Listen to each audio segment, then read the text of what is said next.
The carriage door slammed shut like a coffin lid. Elara Whitmore pressed her gloved hands against the cold window, watching her family's estate shrink into the fog. 22 years old, and she'd just been sold.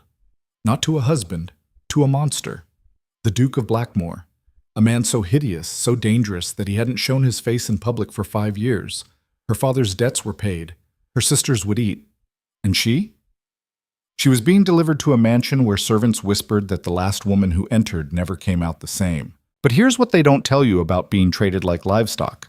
You stop fearing death pretty quickly. You start fearing something worse, that you'll survive.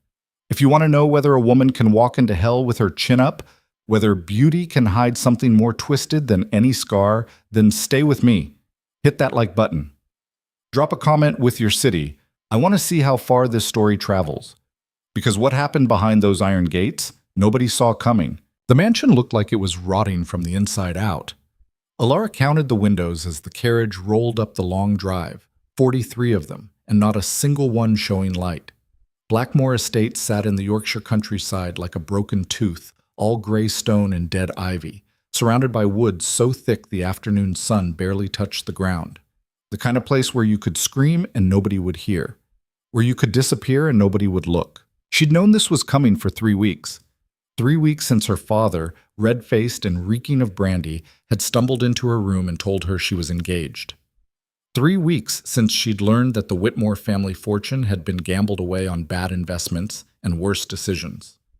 3 weeks since she'd discovered her price, £30,000, and the promise that her 2 younger sisters wouldn't have to make the same bargain. "You'll be a duchess," her mother had said, not meeting her eyes. It's more than most girls could hope for. Most girls weren't being sold to a recluse known across England as the Beast of Blackmore. The carriage stopped. Elara's maid, Sophie, the only servant her family could afford to send with her, made a small, frightened sound in her throat. "Miss Elara, we could—" "Could what?" Elara cut her off, not unkindly. "Run. With what money? To where?" She smoothed her traveling dress, dark green wool that had been let out twice already. "No, we're here. Might as well see what fresh hell we've bought." The door opened, not by a footman, but by an older woman with iron-gray hair and a face like weathered granite. She looked Elara up and down with the same expression someone might give a horse they were considering purchasing. "Miss Whitmore, I'm Mrs. Davins, the housekeeper. You're expected." Expected, not welcomed. Elara stepped down, her boots crunching on gravel that hadn't been raked in weeks. The entrance was massive. Stone pillars covered in dead wisteria, heavy oak doors that looked like they belonged on a cathedral. Everything about Blackmore Estate screamed old money, but old in the way of something that had been left to rot. Peeling paint, cracked steps. A fountain in the courtyard that had been dry so long, birds had nested in the basin. "Your belongings will be brought to the East Wing," Mrs. Davins said, already turning. "The Duke is not receiving visitors today." "I'm not a visitor," Elara said quietly. "I'm his wife. Or I will be tomorrow." Mrs. Davins paused. For just a moment, something that might have been pity flickered across her face. "Yes, tomorrow." She gestured toward the doors. "Come. I'll show you to your rooms." The inside was worse than the outside. Not because it was dirty, someone clearly kept it maintained, but because it was dead. That was the only word for it. Magnificent rooms with silk wallpaper and crystal chandeliers, all perfectly preserved, all completely empty of life. Their footsteps echoed on marble floors. Portraits of Blackmore ancestors stared down from the walls, their painted eyes following Elara as she passed. She counted the doors they walked by, 12, 15, 20. How many rooms did one man need to hide in? "The Duke keeps to the West Wing," Mrs. Davins said, as if reading her thoughts. "You'll have the East Wing entirely to yourself. He's provided a generous allowance for your wardrobe and personal needs. Meals will be brought to your room, unless you prefer to dine in the small salon." "And my husband?" "The Duke takes his meals privately." "I see." Elara stopped walking. "Mrs. Davins, let me be very clear about something. I didn't choose this marriage, but I'm not going to live like a ghost in my own home. When will I meet my husband?" The housekeeper's jaw tightened. "The Duke will send for you when he's ready." "That's not an answer." "It's the only one I have." They stared at each other. Mrs. Davins broke first. looking away with what might have been embarrassment. "Your rooms, Miss Whitmore." The East Wing suite was beautiful in the way expensive things often are. All blue silk and white marble, with a canopy bed large enough to sleep 4 people and windows overlooking gardens that had gone wild with neglect. Someone had left a fire burning in the hearth. Fresh flowers sat on the dressing table, roses so perfect they looked fake. Sophie unpacked while Elara stood at the window, watching the sun set over the tangled gardens. Somewhere in this house was the man she was supposed to marry. The monster. The beast. A duke so disfigured or deformed that he'd become a hermit rather than face society. She'd heard the stories, of course. Everyone had. Darian Blackmore, once the most eligible bachelor in England, had vanished after some mysterious tragedy 5 years ago. Some said he'd been burned in a fire. Others claimed a disease had ravaged his face. There were whispers about madness, about violence, about a temper so vicious that servants fled rather than face his rage. And now he'd bought a wife. Bought her, like furniture. "Miss?" Sophie's voice was small. Should I help you dress for dinner?" Elara turned from the window. Her maid's face was pale, eyes too wide. 17 years old and scared out of her mind, just like Elara should be, just like Elara would be, if she let herself think too hard about what tomorrow meant. "No," she said instead. "I think I'll skip dinner tonight. I'm not particularly hungry." That was a lie. She was starving. But the thought of sitting alone in that enormous salon, being served by silent servants in a dead house, waiting for a husband who didn't want to meet her, that was worse than hunger.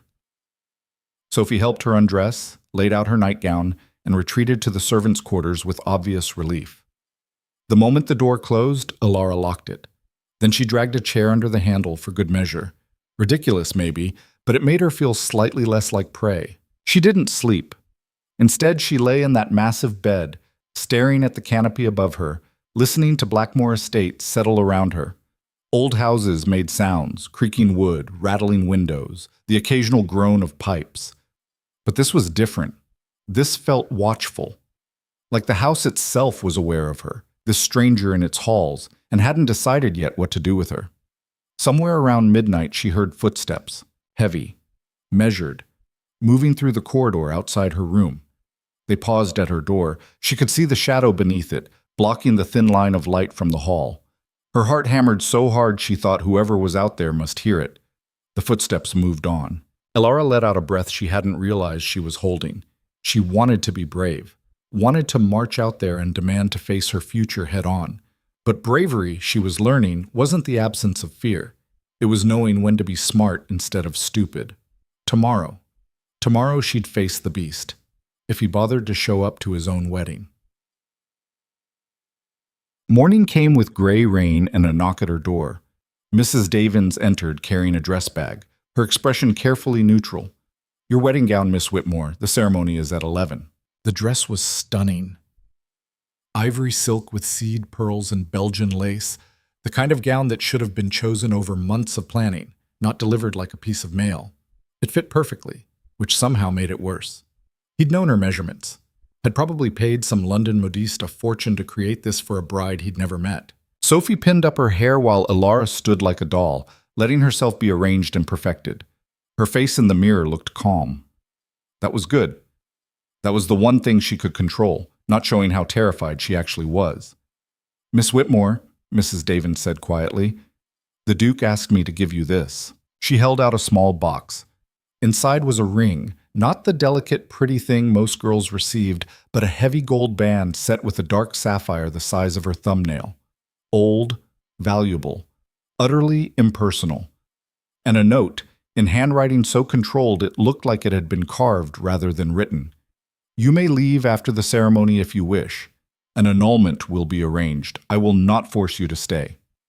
Elara read it twice. Then she folded it carefully and set it aside. "Tell the Duke," she said, meeting Mrs. Davins' eyes in the mirror, "that I honor my commitments, even the ones I didn't choose." The housekeeper's expression flickered. Surprise, maybe, or respect. Hard to tell. The ceremony took place in Blackmore's private chapel, a small stone building connected to the main house by a covered walkway. Elara walked there alone, her footsteps echoing on marble, the wedding gown whispering against the floor. No father to give her away. No family to witness. Just Mrs. Davins and two other servants she hadn't met, standing as legal witnesses to a transaction. And at the altar, finally, the Duke of Blackmore. He stood with his back to her. Tall, she noticed immediately. Broad-shouldered, dressed in impeccable black, his dark hair slightly too long. As she approached, her heart pounding in her ears, he didn't turn. Didn't acknowledge her at all. She could see his hands clasped behind his back, long fingers, no visible scars or deformity. The vicar cleared his throat. "Your Grace, your bride has arrived." "I'm aware." His voice was deep, carefully modulated, empty of emotion. "Proceed." The ceremony was brutal in its efficiency. No music, no flowers, no pretense that this was anything but a legal contract. The vicar rushed through the words like he was afraid the chapel might collapse if he took too long. Elara spoke her vows to the Duke's back, her voice steady despite everything. When the vicar asked for the ring, Darian finally moved, extending his hand behind him, still not turning, still not looking at her. She stared at that outstretched hand for a long moment. This was it.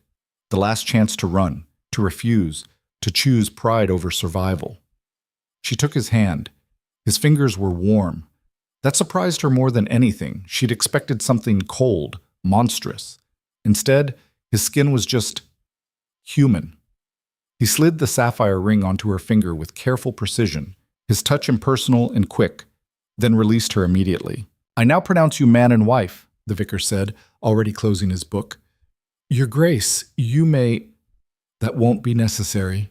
Darian's voice was flat. "Mrs. Davins, please escort the Duchess to her rooms." He walked out without another word. Elara stood at the altar in her perfect wedding gown, wearing a stranger's ring, married to a man who couldn't even look at her. The servants wouldn't meet her eyes. The vicar shuffled his papers with obvious discomfort. She should cry, should rage, should feel something other than this strange, cold clarity. Instead, she turned to Mrs. Davins. "Where are my husband's rooms?" The housekeeper blinked. "Your Grace?" "You heard me. The West Wing, you said. Where exactly?" "The Duchess's quarters are in the east." "I'm aware of where my quarters are," Elara interrupted, gathering her silk skirts. "I'm asking about my husband's. I'd like to speak with him. His Grace was very clear that he's not to be disturbed. His Grace just married me. That gives me certain rights, I believe. Now, Mrs. Davins, you can either direct me to the West Wing, or I can wander through this entire bloody house, opening doors, until I find him myself. Your choice." For the first time, the housekeeper's severe expression cracked into something that might have been a smile. "The library. 3rd floor, West Wing, last door on the left. Though I should warn you, Your Grace." "Don't!" Elara headed for the door. "I've had enough warnings to last a lifetime." She found him exactly where Mrs. Davins said he'd be. The library was enormous. 2 stories of books, floor-to-ceiling shelves, rolling ladders, and leather chairs arranged near a fireplace large enough to roast a pig. Rain drummed against tall windows, turning the afternoon gray and dim. And there, standing at one of those windows with his back to the door, was her husband. He didn't turn when she entered, didn't acknowledge her at all. "You can't avoid me forever," Elara said, closing the door behind her. "We live in the same house." "I can try." His voice was different without the vicar and servants present, tired instead of flat. "You should be resting. The journey was long." "The journey was 3 hours. I'm not fragile." "I didn't say you were." She moved closer, her wedding gown rustling in the quiet. He tensed, she noticed, his shoulders drawing up, his hands clenching at his sides, like he was bracing for impact. "Why did you marry me?" she asked. "You know why. The contract. No, I know why my father sold me. I'm asking why you bought. You clearly don't want a wife. You won't even look at me. So why go through with this?" Silence. Rain against glass. The crackle of the fire. Then so quietly she almost missed it. "My mother's will. I'm required to marry before I turn 30, or the estate passes to my cousin. I turned 29 last month. So this is about money. This is about keeping Blackmore in the family that built it. Nothing more." Elara laughed, a short, sharp sound without humor. "Well, at least we're both being used for practical purposes. That's almost comforting." He turned just slightly, enough that she caught his profile. Strong jaw, straight nose, nothing monstrous at all. You should hate me. Should I? She moved around him, trying to see his face fully. He turned away, keeping his back to her. A dance, she realized. He was deliberately staying out of her line of sight. Why? Because you're solving your inheritance problem. My father's doing the same thing. You're just the solution with more money. You could have refused and condemned my sisters to the same fate. No, I knew what I was doing. She stopped trying to chase him, standing instead in the center of the library. But I won't live like this, like a prisoner in a house with my own husband. You're free to go anywhere on the estate. That's not what I mean. Her voice sharpened. Look at me. No. Why not? You don't want to see. How do you know what I want? Frustration bled into her tone. Everyone's been telling me what to want, what to feel, what to accept. I'm tired of it. You're my husband. I have a right to see your face. You have no idea what you're asking. Then tell me. She was shouting now, weeks of fear and anger finally breaking through. Tell me why you hide, why you bought a wife you won't even speak to, why this entire house feels like a tomb. Give me something real, Darian, or I swear I'll... He turned. For a heartbeat, Elara forgot how to breathe. He wasn't disfigured, wasn't scarred or burned or ravaged by disease. He was beautiful. Devastatingly, impossibly beautiful. High cheekbones and dark eyes, a mouth that would make poets weep, features so perfectly arranged they didn't look quite real. The kind of face that stopped conversations, that made people stupid with want. And he was looking at her with such raw self-loathing that she actually stepped back. There, he said, his voice like broken glass. Satisfied? This is the monster, the beast, the thing I hide from. Elara stared at him, her mind trying to make sense of what she was seeing. I don't understand. Of course you don't. He turned away again, his jaw tight. Nobody does. No, I mean... She stopped, choosing her words carefully. They said you were hideous, that you were deformed or mad or... I know what they said. I helped them say it. He moved to the fireplace, gripping the mantle like it was the only thing keeping him upright. It was easier to be called a monster than to be what I actually was. Which was? I couldn't walk through London without being followed, he continued, still not looking at her. Couldn't attend Parliament without men trying to trade political favors for my attention. Couldn't trust that anyone wanted to know me, Darian Blackmore, instead of just wanting to possess the pretty thing they saw. So 5 years ago, I stopped being that thing, disappeared, let the rumors grow. Better to be feared than consumed. Silence filled the library, heavy and suffocating. Elara sank into one of the leather chairs, her wedding gown pooling around her like spilled milk. You're hiding from your own face. I'm hiding from what people do when they see it. And me? What do you think I'll do? He finally looked at her again, and the exhaustion in his eyes was staggering. I don't know. That's why I gave you the note. You can leave, Elara. Get the annulment. Tell people I'm every bit the monster they imagine. I won't stop you. She should take it, should run from this broken man and his broken house, find some other life that didn't involve being married to someone who saw her as just another person who would hurt him. Instead, she heard herself say, "What if I don't want to leave?" His expression shuddered. Don't. Don't what? Don't try to fix me. Don't think you can save the damaged Duke with your kindness. I've seen that story before. It never ends well. I'm not trying to fix you, Elara said, and meant it. I'm trying to survive, and right now survival means staying here. Making this work somehow. Why would you want that? Because my alternative is going back to my father, who sold me like livestock. Because my sisters need the money this marriage provides. Because... She stopped, surprised by her own honesty. Because I understand what it's like to be reduced to what people see when they look at you. Darian studied her, really looked at her for the first time. You're not what I expected. Neither are you. She stood, gathering her skirts. I'm going to change out of this ridiculous dress. Then I'm going to have dinner, in the dining room, not my quarters. You can join me if you want. Or not.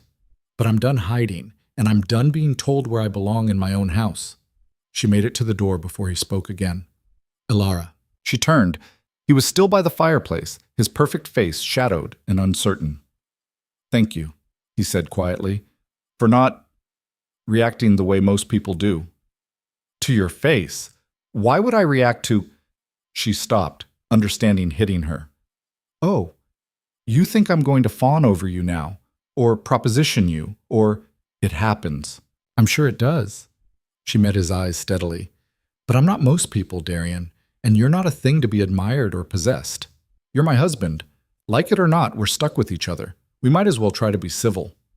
She left him there, standing in the library surrounded by books and shadows, looking more lost than any monster ever could.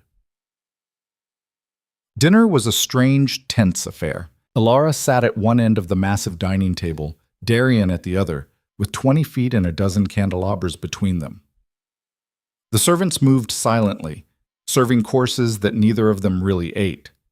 She'd changed into a simple day dress, dark blue wool that felt like armor after the vulnerability of the wedding gown. He was still in black, but he'd shed the formal coat, rolled his sleeves to his elbows, making himself slightly less perfect, she realized. Less the thing people wanted to consume. "The soup is good," she offered, breaking the silence. "Mrs. Davins hired a new cook last month. French, I think." More silence. Forks against china, rain against windows. "This is ridiculous," Elara said finally. "We're shouting at each other from opposite ends of a table. Can you at least sit closer?" Darian hesitated, then stood with his plate and moved to the seat 6 feet away from her instead of 20. "Better?" "Marginally."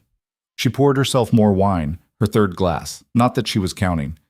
"Tell me about the estate. What do you do all day?" "Read, mostly. Manage the accounts, argue with my steward about crop rotation." "Sounds thrilling." "It's not meant to be thrilling. It's meant to be quiet." "And lonely," she said without thinking. His jaw tightened. "I chose lonely." "Did you? Or did lonely just seem safer than the alternative?" "Don't psychoanalyze me, Elara. You've known me for less than a day. And you've known me for less than that, but you already decided I'd be better off leaving. So I suppose we're both making assumptions." She set down her glass. "Look, I'm not trying to push. This is my life now, too. This house, this marriage, this—" She gestured at the cavernous dining room. "Whatever this is, I'd like to understand it." Darian was quiet for a long moment. Then, "What do you want to know?" "Everything. Nothing. I don't know." She laughed, a little desperately. "I don't even know what questions to ask. 3 weeks ago, I was planning my sister's birthday party. Now I'm a duchess married to a stranger who hides from the world. It's all a bit much." "You could have said no." "We've established that I couldn't, actually. Your father couldn't have forced you to the altar."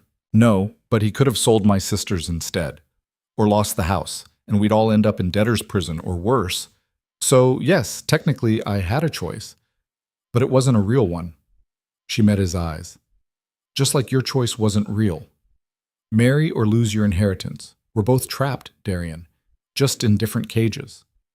His expression shifted. Surprise, maybe, or recognition. "I hadn't thought of it that way. Most people don't. They think because you're wealthy and titled, you must be free. But you're not, are you? You're just as much a prisoner of expectations as I am."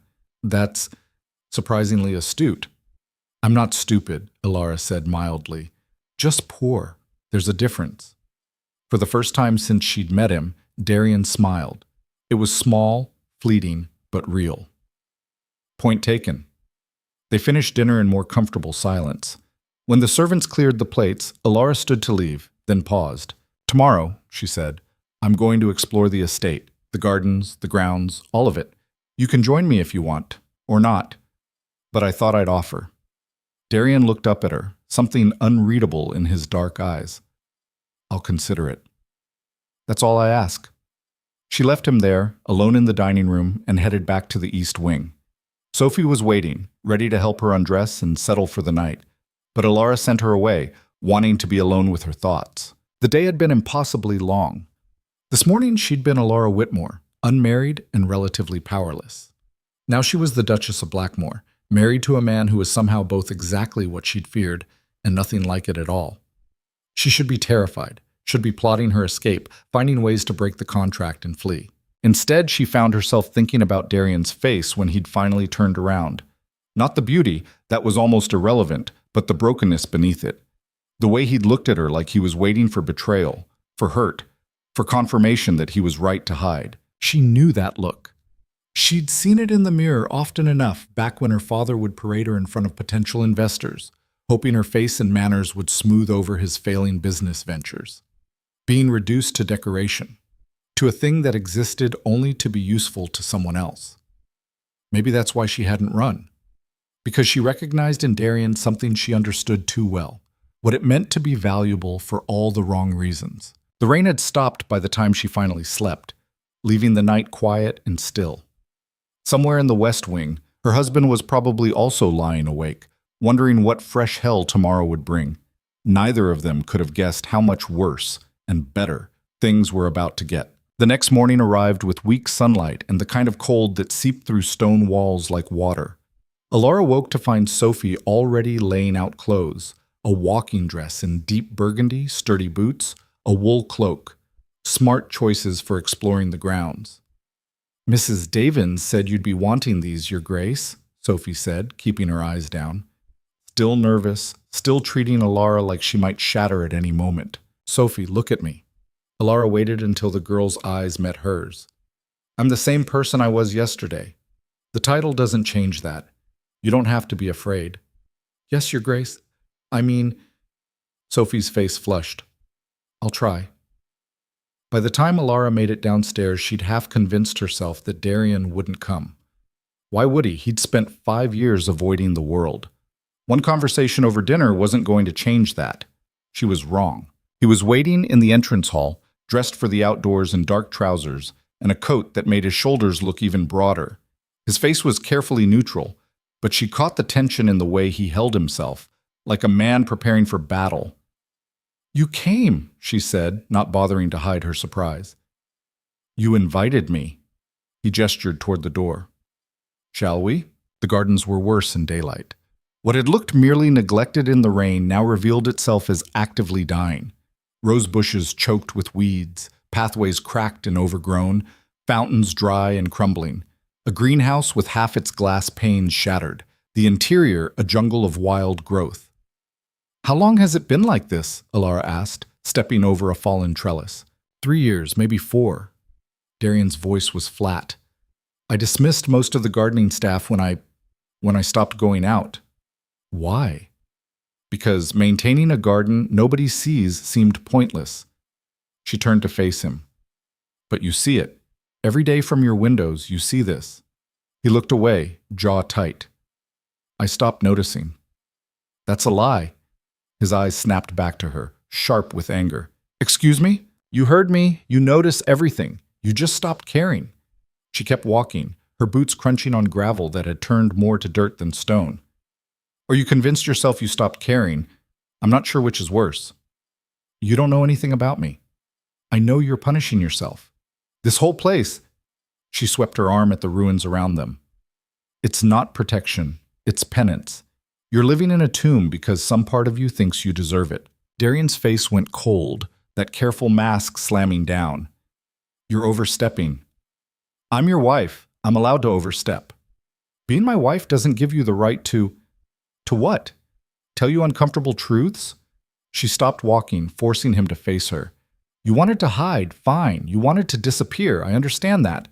But this?" She pointed at the skeletal remains of what had once been a magnificent garden. "This is just slow suicide, and I won't live in a mausoleum." "Then leave." The words hung between them like a challenge. Elara laughed, short and bitter. "You keep saying that like it's an option, like I can just walk away from a legal marriage, from my family's debt, from everything that brought me here. I can't. So if I'm stuck in this place, I'm going to make it livable, with or without your help." She started walking again, heading toward what looked like it had once been a rose garden. Behind her, she heard Darian following, his footsteps heavy with something that might have been anger, or might have been shame. "What are you going to do?"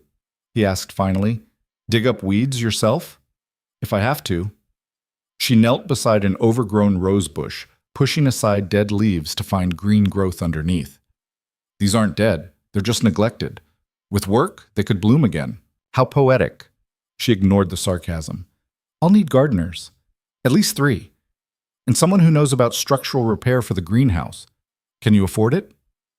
I'm one of the wealthiest men in England. I can afford whatever you want. Good. Then I want this garden restored, and the fountain in the courtyard. And she stood, brushing dirt from her dress. I want access to the household accounts. If I'm going to be Duchess of Blackmore, I might as well act like it. Darian stared at her like she'd grown a second head. You want control of the estate finances? Partial control. You can keep your precious isolation, your books, your whatever, but the house, the grounds, the staff, those are mine now. Unless you have an objection? He should object. Any reasonable man would object to his wife of one day demanding authority over his household. But Darian just looked at her with something that might have been admiration or might have been exhaustion. No objection, he said quietly. Do what you want. It wasn't permission exactly, more like surrender. Elara spent the rest of the morning making lists. What needed immediate repair, what could wait, what was beyond saving. Darian followed at a distance, not helping but not leaving either, watching her with that same unreadable expression, like he was trying to solve a puzzle he didn't have all the pieces to. They were examining the greenhouse, or what remained of it, when Mrs. Davins found them. Your Grace. The housekeeper's face was carefully blank. You have a visitor. Elara looked at Darian. His expression had gone completely still, the way prey freezes when a predator enters the room. Who? His voice was flat. Lady Catherine Hartley. She's waiting in the drawing room.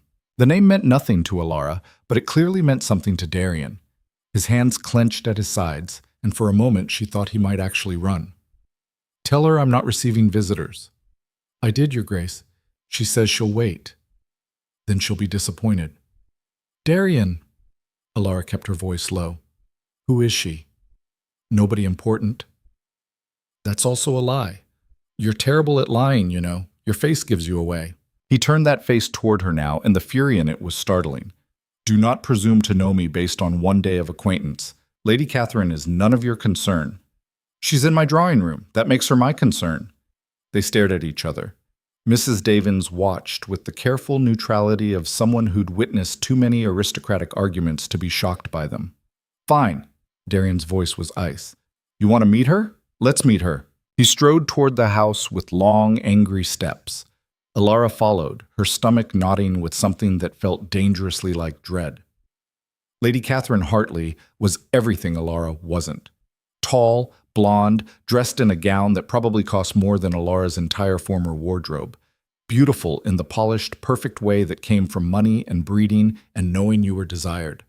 She stood when they entered, her eyes going immediately to Darian with an intensity that made Elara's skin crawl. Darian. Catherine's voice was silk and honey. Finally. I was beginning to think you'd forgotten how to receive guests. Catherine. His voice gave away nothing. What are you doing here? Congratulating you on your marriage, of course. Her eyes flicked to Elara, assessing, dismissing. You must be the new Duchess. How quaint. The word was a knife, delicately placed. Elara had grown up around women like this. Women who wielded politeness like a weapon, who could destroy you with a smile and the right inflection. She knew the game, knew how to play it, even if she'd never had the resources to win. Lady Catherine. She moved to stand beside Darian, claiming her space deliberately. How kind of you to call, though I'm afraid we weren't expecting visitors. We're still settling in. Oh, I'm sure you are. Catherine's smile didn't reach her eyes. It must be quite an adjustment, going from wherever you came from to all this. London, Elara said calmly. I came from London, and yes, it's quite an adjustment, but then I suppose any marriage requires adjustment, don't you think? The barb was gentle, but Catherine caught it. Her smile hardened. I wouldn't know. I've never been married. How unfortunate. The temperature in the room dropped 10 degrees. Darian cleared his throat. Catherine, I appreciate the visit, but as my wife said, we're still settling. Perhaps another time. Actually, I came to invite you both to dinner, next week, at Hartley Manor. My mother insists. Catherine's eyes never left Darian's face. She's been so worried about you, darling. We all have. 5 years of isolation, and then suddenly this. She gestured vaguely at Elara. We just want to make sure you're, well. I'm fine. Are you? Catherine stepped closer to him, and Elara watched with sick fascination as Darian instinctively stepped back. Because from where I'm standing, this all seems rather sudden. A secret marriage to a girl nobody's heard of, no announcement, no engagement period. One has to wonder what the rush was. The rush, Elara said, her voice sharp enough to cut, was that we wanted privacy. Something I'm sure you can understand given how concerned you are with my husband's well-being. Catherine's eyes finally focused on her fully. You're very protective of him. How sweet. But Darian and I have known each other since we were children. We have history, context, things a stranger couldn't possibly understand. Then perhaps you should have married him when you had the chance. The words were out before Elara could stop them. Catherine's face went white, then red. How dare! Ladies, Darian's voice cut through the tension like a blade. Catherine, thank you for the invitation, but we'll have to decline. Elara's right. We're still settling in. We're not ready for social obligations. Not ready or not willing? Catherine's voice had lost its polish, showing something raw underneath. You can't hide forever, Darian. Eventually people will want to see you, to know if the rumors are true. What rumors? Elara asked, though she had a sinking feeling she already knew. Catherine's smile returned, sharp and cruel. That the beast of Blackmore has finally been tamed, that some nobody from London managed to accomplish what society's finest couldn't. Everyone simply dying to know how you did it. Darian had gone very still. Get out. Darling, I'm only saying what everyone else is thinking. Get out. His voice was quiet, but the rage beneath it was volcanic. Now, before I have you removed. Catherine stared at him for a long moment. Then she gathered her skirts, her composure slipping back into place like armor. Of course. I'll leave you to your domestic bliss. But Darian? She paused at the door. You can't avoid the world forever. Sooner or later you'll have to face what you are, what everyone knows you are. She left with a rustle of silk and the click of expensive heels on marble. The silence she left behind was suffocating. Elara watched Darian's face cycle through emotions too fast to name: anger, shame, fear, something that looked like panic. Then the mask slammed down again, and he was just blank. Don't, he said. Don't what? Don't ask if I'm all right. Don't try to comfort me. Don't. His voice cracked. Just don't. He walked out. Elara stood alone in the drawing room, her heart pounding, her hands shaking with anger she couldn't quite name. Not at Darian. At Catherine. At the world that had made him like this. At herself for not handling it better. Mrs. Davins appeared in the doorway, her expression carefully neutral. Will you be wanting tea, Your Grace? No. Elara straightened her spine, forcing her voice steady. I want you to tell me about Lady Catherine Hartley. Everything, and don't leave anything out. The housekeeper hesitated. Your Grace, it's not my place. It is now. I'm your Duchess, and that woman just walked into my home and threatened my husband. So you're going to tell me who she is, what she wants, and why Darian looked like he'd seen a ghost. Understood? Mrs. Davins studied her for a long moment. Then, surprisingly, she nodded. Very well, you should sit down, Your Grace. It's not a pleasant story. What Elara learned over the next hour made her stomach turn. Catherine Hartley had been beautiful even at 16, the kind of beautiful that made men stupid, that opened doors and closed others. And she'd wanted Darian from the moment she'd seen him at her debut ball. Not for who he was, for what he was. The most beautiful man in England. A trophy. A prize. She pursued him relentlessly, Mrs. Davins said, her voice carefully neutral. Invitations, letters, showing up at events she knew he'd attend. His Grace tried to be polite about it, tried to discourage her gently.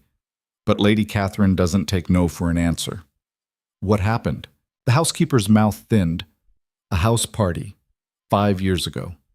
Lady Catherine's family hosted it. His Grace attended because his mother was still alive then, and she'd been friends with Lady Hartley. He thought it would be safe. He was wrong. Elara's hands clenched in her lap. Go on. Lady Catherine made advances. Inappropriate ones. When his Grace rejected her, she became angry, vicious, started spreading rumors that he'd led her on, that he'd promised marriage and then abandoned her. Worse rumors, things I won't repeat. About his appearance? About everything. His character, his preferences. Whether he was even capable of, well, Mrs. Davins looked away. She couldn't have him, so she decided to destroy him. And society believed her. Why wouldn't they? She was beloved. He was just a pretty face. When he disappeared after that, it only confirmed what she'd said, that he was unstable, dangerous, better hidden away. Elara felt sick. And she's been spreading these rumors for 5 years? Not actively, but she doesn't correct them either. The Beast of Blackmore serves her purposes. It means she was right to reject him, you see. She's the victim in the story. Except she's not the one who spent 5 years in hiding. No, Your Grace, she's not. Elara stood pacing to the window. Outside, the ruined gardens stretched toward the woods. 5 years of letting them die because facing them meant facing the world. 5 years of becoming the monster everyone said he was because it was easier than fighting. And now Catherine had shown up, testing the waters, seeing if the new Duchess would be a threat or just another victim. She's going to come back, Elara said quietly. Isn't she? Almost certainly. Lady Catherine doesn't give up easily. Good. Elara turned from the window, her jaw set. Next time, I'll be ready. She found Darian in the library exactly where she'd expected. He was standing at the window again, his back to the door, his shoulders rigid with tension. I told you not to come. You told me not to ask if you were all right. I'm not asking. She closed the door behind her. I'm telling you what we're going to do. He turned, and the defeat in his face was worse than anger. There's nothing to do. Catherine's right. I can't hide forever. No, you can't, so stop hiding. You don't understand. I understand perfectly. She moved closer, forcing him to look at her. She wants you scared, wants you isolated, wants you to believe you're exactly what she said you are, and you're giving her exactly what she wants. What do you suggest? Going to her dinner? Parading myself in front of society so they can all confirm I'm still the same shallow thing I always was? No. Elara's voice was steady. I suggest we go to her dinner and show them you're not. Show them you're more than a face, more than a scandal, more than whatever Catherine Hartley says you are. Darian laughed, bitter and broken. You have no idea what you're suggesting. These people will tear you apart just for standing next to me. Let them try. She stepped closer, close enough to see the fear beneath his anger. You're not the only one who knows what it's like to be reduced to decoration. Darian.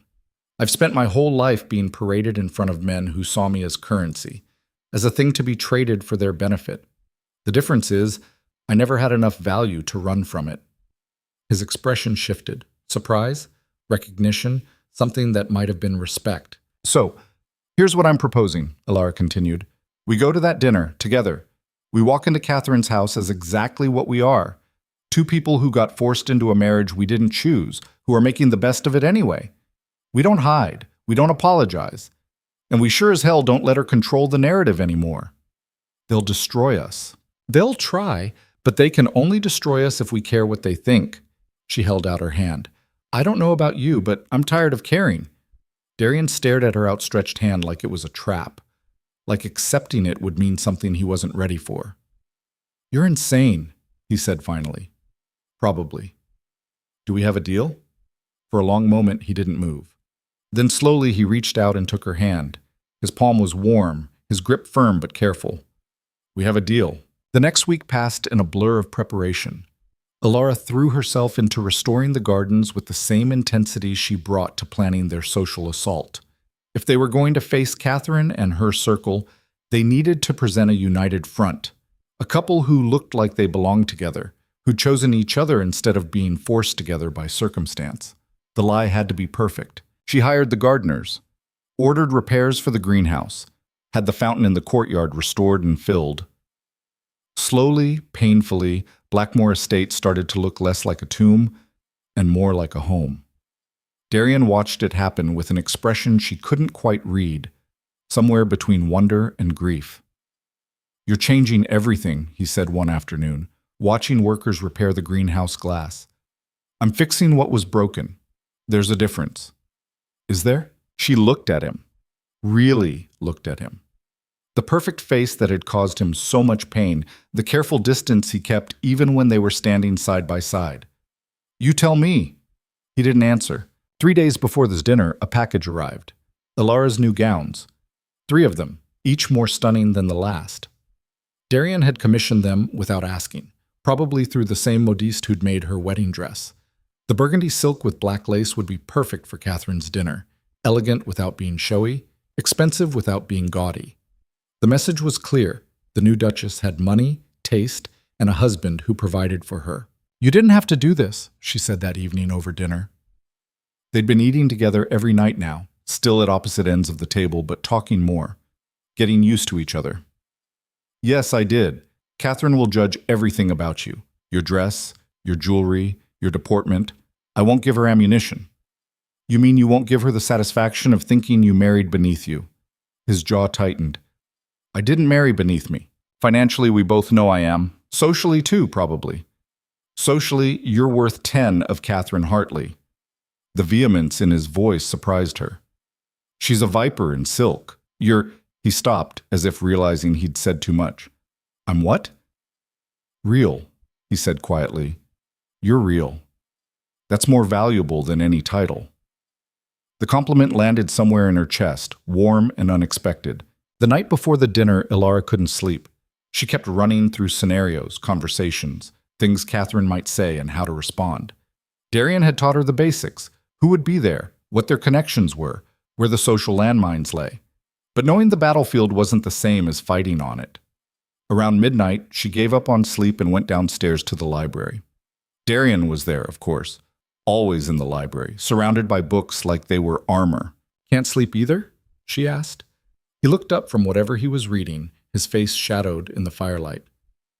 No? Nervous? Terrified, if I'm being honest. The admission surprised her. Darian never admitted weakness, never showed fear. You hide it well.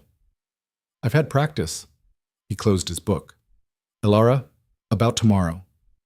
If you're going to tell me to stay home, save your breath. I was going to say thank you for doing this. You don't have to. Yes, I do. We made a deal, remember? She sat in the chair across from him. Besides, I want to see Catherine's face when we walk in together. That alone is worth the social torture. He almost smiled. You're vicious when you want to be. I learned from the best. My mother could destroy someone's reputation with a well-placed sigh. It's a useful skill. They sat in comfortable silence for a while, the fire crackling, the house quiet around them. This was becoming familiar. These late-night conversations, this strange partnership they were building. Not love, not even friendship, really, but something solid, something real. Darian, she said finally, tomorrow, when we're there, if it gets too much, if you need to leave, we leave, no questions. Agreed? He looked at her with an expression she couldn't name. Agreed. The carriage ride to Hartley Manor felt like riding to an execution. Darian sat across from Elara, dressed impeccably in black, his face a careful mask. She wore the burgundy gown and a set of sapphires that matched her wedding ring. Darian's mother's jewelry, he'd told her. Another message. Another claim. Remember, he said as the manor came into view, Catherine will try to separate us. Don't let her. I won't. And whatever she says about me, about us, Darian. Elara leaned forward.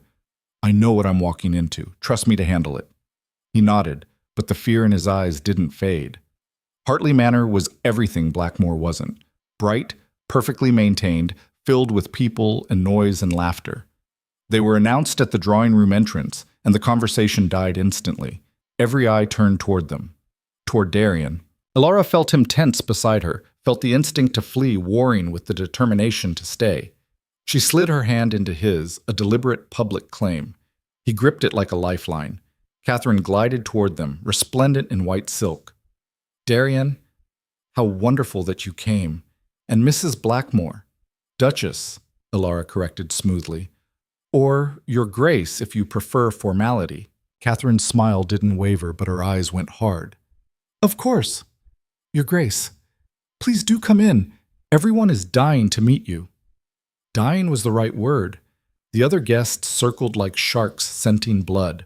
all polite smiles and sharp questions. Where had Elara come from? How had she met the Duke? Wasn't it all so romantic, so sudden? And underneath every question, what kind of woman could land the beast of Blackmore? Elara fielded them all with practiced grace, never letting go of Darian's hand.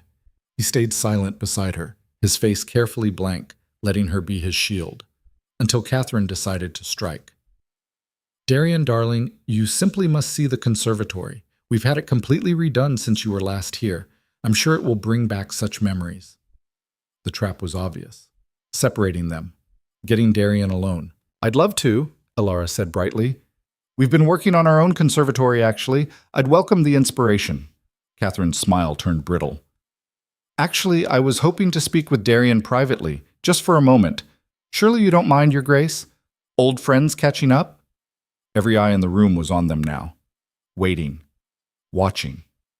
Darian's hand tightened on Elara's, and then before she could respond, he spoke. I'm afraid I do mind. His voice was quiet but clear. Whatever you need to say to me, Catherine, you can say in front of my wife. The room went silent. Catherine's composure cracked, just for a second, but Elara saw it. The rage, the disbelief, the wounded pride. How sweet, Catherine said, venom dripping from every word. The beast has finally learned to speak. Tell me, Your Grace. She turned to Elara. Does he perform other tricks as well? And there it was, the thing they'd both been waiting for. Elara could have retreated, could have laughed it off, made some polite deflection. Instead, she stepped forward, releasing Darian's hand to face Catherine directly. My husband, she said, her voice carrying across the room, is not a beast. He's not a monster. He's not a trick or a trophy or whatever story you've been telling yourself for 5 years. He's a man, a good one. And if you can't see that, Lady Catherine, then the only beast in this room is you. The silence that followed was absolute. Catherine's face went white, then scarlet. You dare! Yes, I dare. Elara didn't back down. I dare to call out a bully when I see one. I dare to defend my husband when he's attacked. And I dare to tell you, in front of all these people, that your lies about him end tonight. Someone gasped.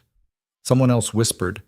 And then Darian was beside her, his hand on her arm, not pulling her back, but standing with her. We're leaving, he said quietly. Thank you for the evening, Catherine. It's been illuminating. They walked out together, heads high, leaving chaos in their wake. The carriage ride home was silent. Elara's hands were shaking, adrenaline and fear finally catching up. She'd just publicly humiliated one of the most powerful women in their social circle, had probably destroyed any chance of being accepted into society. She didn't care. Elara, Darian's voice was rough. If you're going to tell me I shouldn't have done that, I was going to say thank you. He was looking at her with an expression she'd never seen before, raw and honest, and something that might have been hope. Nobody's ever defended me like that. Nobody's ever... His voice broke. Thank you. She reached across the carriage and took his hand. We're in this together, remember? That was the deal.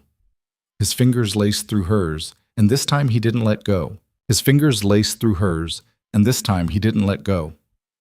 They sat like that for the entire ride back to Blackmore, hands clasped, neither speaking, the weight of what had just happened settling over them like ash after a fire. When the carriage finally stopped, Darian helped her down with a gentleness that made her chest ache. You should rest, he said. Tomorrow is going to be a disaster, Elara finished. I know. I just publicly declared war on Catherine Hartley. She's not going to take that quietly. No, she won't. He still hadn't released her hand. Elara, what you did tonight was necessary, and I'd do it again. Something shifted in his expression. For a moment, she thought he might actually smile. Instead, he lifted her hand to his lips and kissed it, a brief, formal gesture that somehow felt more intimate than anything they'd shared. Good night, Duchess. Good night. She made it to her room before the shaking started. Sophie helped her out of the burgundy gown, chattering nervously about the weather, the gardens, anything except what had actually happened. Elara let her talk, too drained to stop her. When she was finally alone, she sank into a chair by the window and stared out at the dark grounds. What had she done? She'd defended her husband, yes, but she'd also painted a target on both their backs. Catherine wasn't just some scorned woman. She was connected, powerful, and vindictive. The kind of enemy who would burn the world down rather than admit defeat. Elara should be terrified. Instead, she felt oddly calm. Clear, even. Like she'd been holding her breath for weeks and had finally exhaled. Tomorrow, the fallout would start. Tonight, she'd just rest. She was wrong about tomorrow. The fallout started at dawn. Mrs. Davins woke her with a knock sharp enough to crack stone. "Your Grace, you need to see this." The housekeeper's face was pale, her usual composure shattered. She thrust a newspaper into Elara's hands. The society pages, still smelling of fresh ink. The headline made Elara's stomach drop. "Beast's Bride Makes Spectacle at Hartley Manor." The article beneath was poison dressed as journalism. It painted Elara as a social climbing nobody who'd entrapped the reclusive Duke of Blackmore, then made a scene at a respectable dinner party when confronted with her husband's sordid past. Catherine Hartley was quoted extensively, expressing concern for dear Darian, wondering if the new Duchess was quite stable, suggesting that perhaps the beast had found his match in a woman equally unfit for society. "There's more," Mrs. Davins said grimly, producing 3 more papers. Each one carried variations of the same story. By afternoon, all of London would know. By evening, it would be all anyone talked about. "Where's Darian?" "The library, Your Grace. He's been there since sunrise." Elara dressed quickly, not bothering with anything fancy. She found him exactly where Mrs. Davins said, surrounded by newspapers, his face a mask of carefully controlled fury.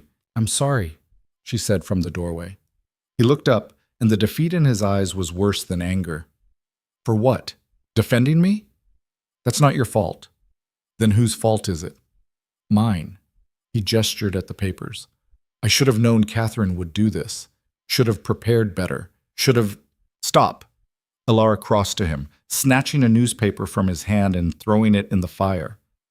"Stop blaming yourself for her actions. She's the one lying. She's the one weaponizing the press, not you." "But you're being destroyed because of me." "I'm being attacked because I stood up to a bully. There's a difference." She grabbed another paper, fed it to the flames. "And I'm not destroyed yet. Neither are you. Elara, you don't understand how this works. Once society decides you're scandalous, you're finished. There's no coming back from what? From having opinions? From refusing to bow to Catherine Hartley?" She burned another paper. "If that makes me scandalous, then good. I don't want their approval anyway.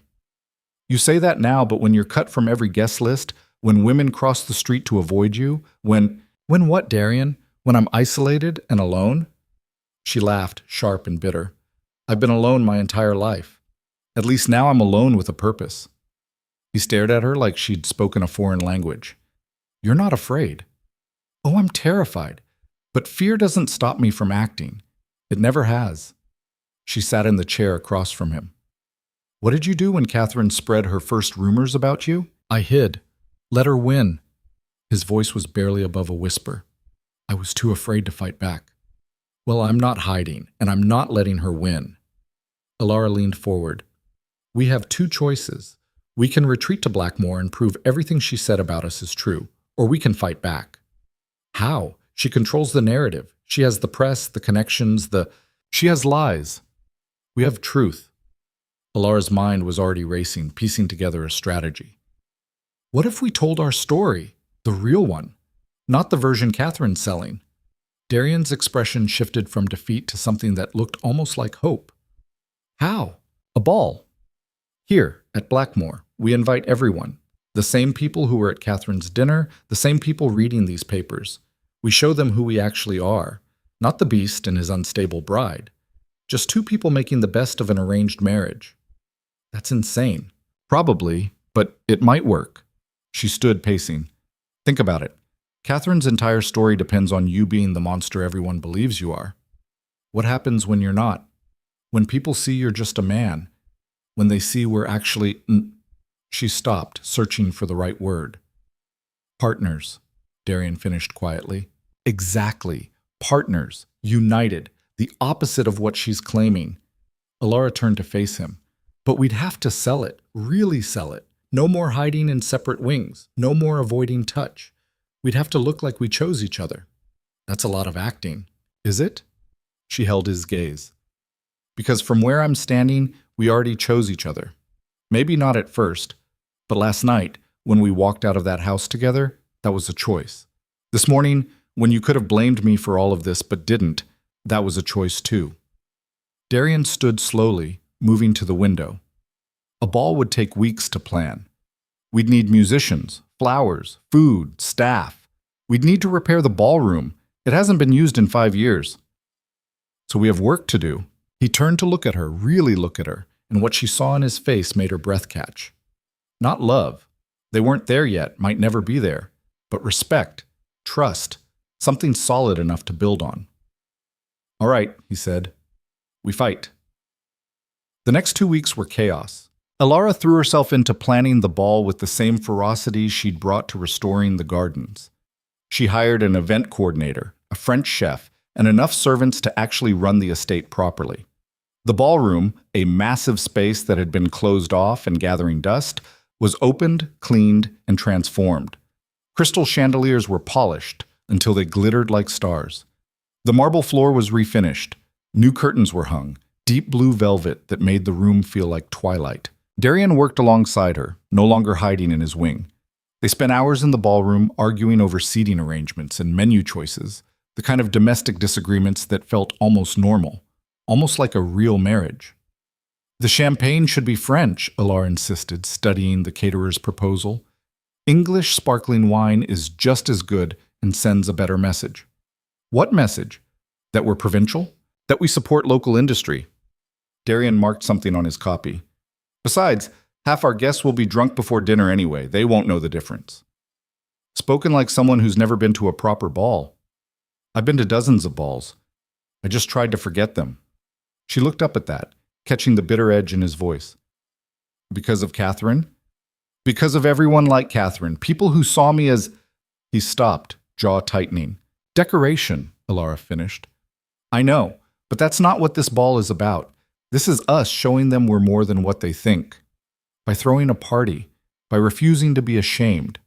She set down her papers. Darian, I know this is hard for you, being seen again, being judged, but we can't win if we keep hiding. I'm not hiding anymore. His voice was quiet but firm. I'm here, aren't I? You are, she smiled, and I'm grateful for it. The invitations went out 10 days before the event. Cream cardstock with gold lettering, formal and perfect.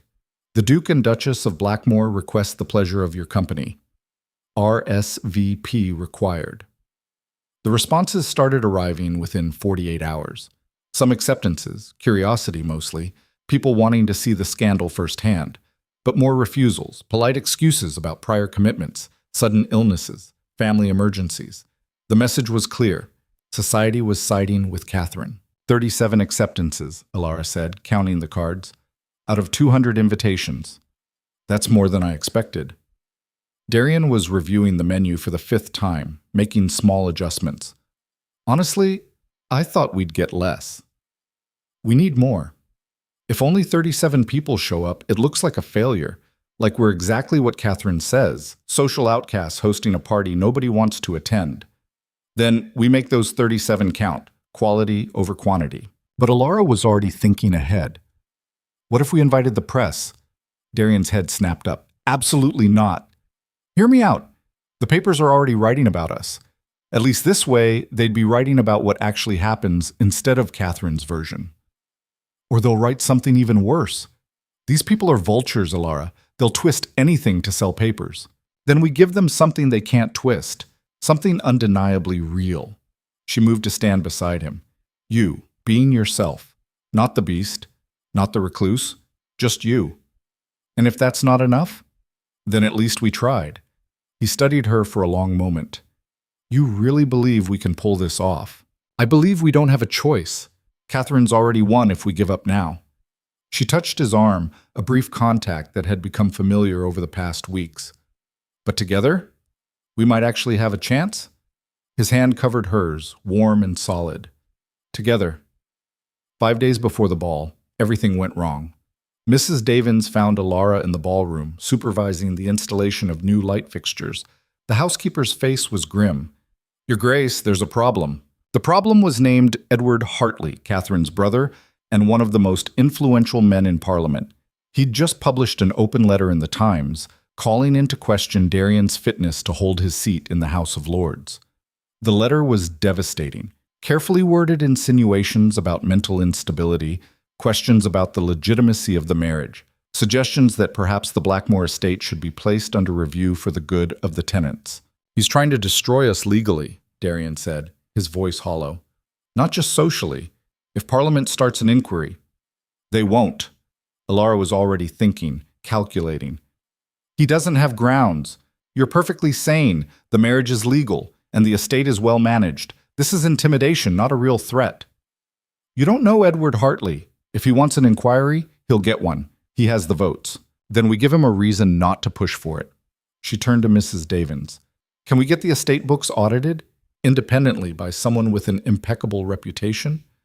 We could, but it would take weeks. We have 5 days. Make it happen. I want proof that Blackmore is not only well managed, but exemplary. Every penny accounted for, every tenant satisfied, every debt paid. She looked at Darian. If Edward wants to question your fitness, we'll bury him in evidence to the contrary. That's not enough. He'll just find something else to attack. Then we attack back. Elara's voice was steel. What does Edward Hartley care about more than anything? Darian's eyes narrowed. His reputation as a reformer. He's built his entire political career on being above corruption. Perfect. Then we make him choose, drop the inquiry, or we start asking questions about his own dealings. Everyone has secrets, Darian, even righteous politicians. You want to blackmail him? I want to defend us, by any means necessary. He stared at her like seeing her for the first time. You're terrifying when you're angry. Good. I'm tired of being nice. She turned back to Mrs. Davins. Start the audit, and find out everything you can about Edward Hartley's business interests. I want to know who he owes, who owes him, and where the bodies are buried. The housekeeper's lips twitched into something that might have been approval. Yes, Your Grace. For the next 3 days, Blackmore became a war room. Elara coordinated the audit while simultaneously managing ball preparations. Darian reached out to old contacts, people who still owed him favors from before his isolation. Information started trickling in. Edward Hartley had accepted bribes from shipping companies, suppressed reports about factory conditions, used his position to enrich his family's business ventures. Nothing provable in court, but enough to damage his carefully cultivated image. We could leak this to the press, Elara said, studying the documents. Anonymously. Let them do the work of destroying him. That would make us exactly what they say we are. Vindictive. Scandalous. As opposed to what? Victims? There's a difference between defending ourselves and becoming monsters to do it. Darian took the papers from her hands. We use this as leverage only. A threat, not an execution. Give Edward a chance to back down before we destroy him. And if he doesn't, then we destroy him. His voice was cold. But we give him the choice first. The message was delivered 2 days before the ball. A private letter to Edward Hartley, outlining exactly what they knew and exactly what would happen if the parliamentary inquiry proceeded. No threats, just facts. A gentleman's agreement, wrapped in velvet and hiding a knife. Edward's response arrived by messenger the next morning. The inquiry was being withdrawn. No explanation, no apology, just capitulation. We won, Elara said, reading the brief note. We survived, Darian corrected. There's a difference. But they both knew this was a victory. A small one, maybe, but real. Catherine and her brother had struck hard, and Blackmore had struck back harder. The night before the ball, Elara couldn't sleep. She wandered the house, checking and rechecking details that had already been checked a dozen times. The ballroom was perfect, glittering and grand, ready to receive guests. The menu was finalized, the musicians confirmed, the guest list updated with last-minute acceptances. 43 people now, not 37. Better, but still not enough to call it a real success. She found Darian in the ballroom, standing in the center of the empty dance floor. He'd changed from his usual black to deep navy, formal wear that made him look less like a recluse and more like the Duke he actually was. He turned when she entered, and the vulnerability in his expression stopped her in her tracks. Can't sleep either? He asked. Too much thinking. She joined him on the dance floor, her simple nightgown and robe a stark contrast to his formal attire. "What are you doing down here?" "Remembering," he gestured at the room. "The last ball held in this room, I was 17. My mother was still alive. I was still—" He stopped. "Still what?" "Still naive enough to think beauty was a blessing instead of a curse." Elara moved closer. "It's not a curse, Darian. It's just a thing, like being tall or having brown hair. What people do with it, how they react to it, that's on them. Not you. Tell that to everyone who's ever looked at me and seen only a face. I'm looking at you right now. You want to know what I see?" He met her eyes. "What?" "A man who's been hurt, who's scared, who's trying very hard to be brave even though he'd rather hide." She reached up, surprising herself, and touched his cheek. He flinched but didn't pull away. "I see someone worth defending, worth fighting for. Not because you're beautiful, because you're real." His hand came up to cover hers, holding it against his face. "I don't deserve you. You didn't choose me. I didn't choose you, but we're choosing this, right now." She stepped closer, close enough to feel the heat of him. "Tomorrow, we face them together. Whatever happens, we face it together. Agreed?" "Agreed." For a long moment, they stood like that, hands clasped, foreheads almost touching, two broken people holding each other up. Then Darian pulled back, his expression careful. "You should rest. Tomorrow will be—" "Darian," she stopped him. "If this all goes wrong tomorrow, if everyone sides with Catherine, if we become pariahs, I need you to know something."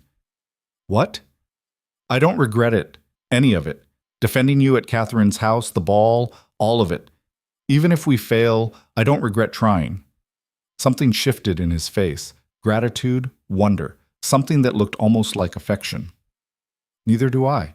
He kissed her forehead, a gentle, chaste gesture that somehow felt more intimate than anything else they'd shared, and then walked her back to the east wing.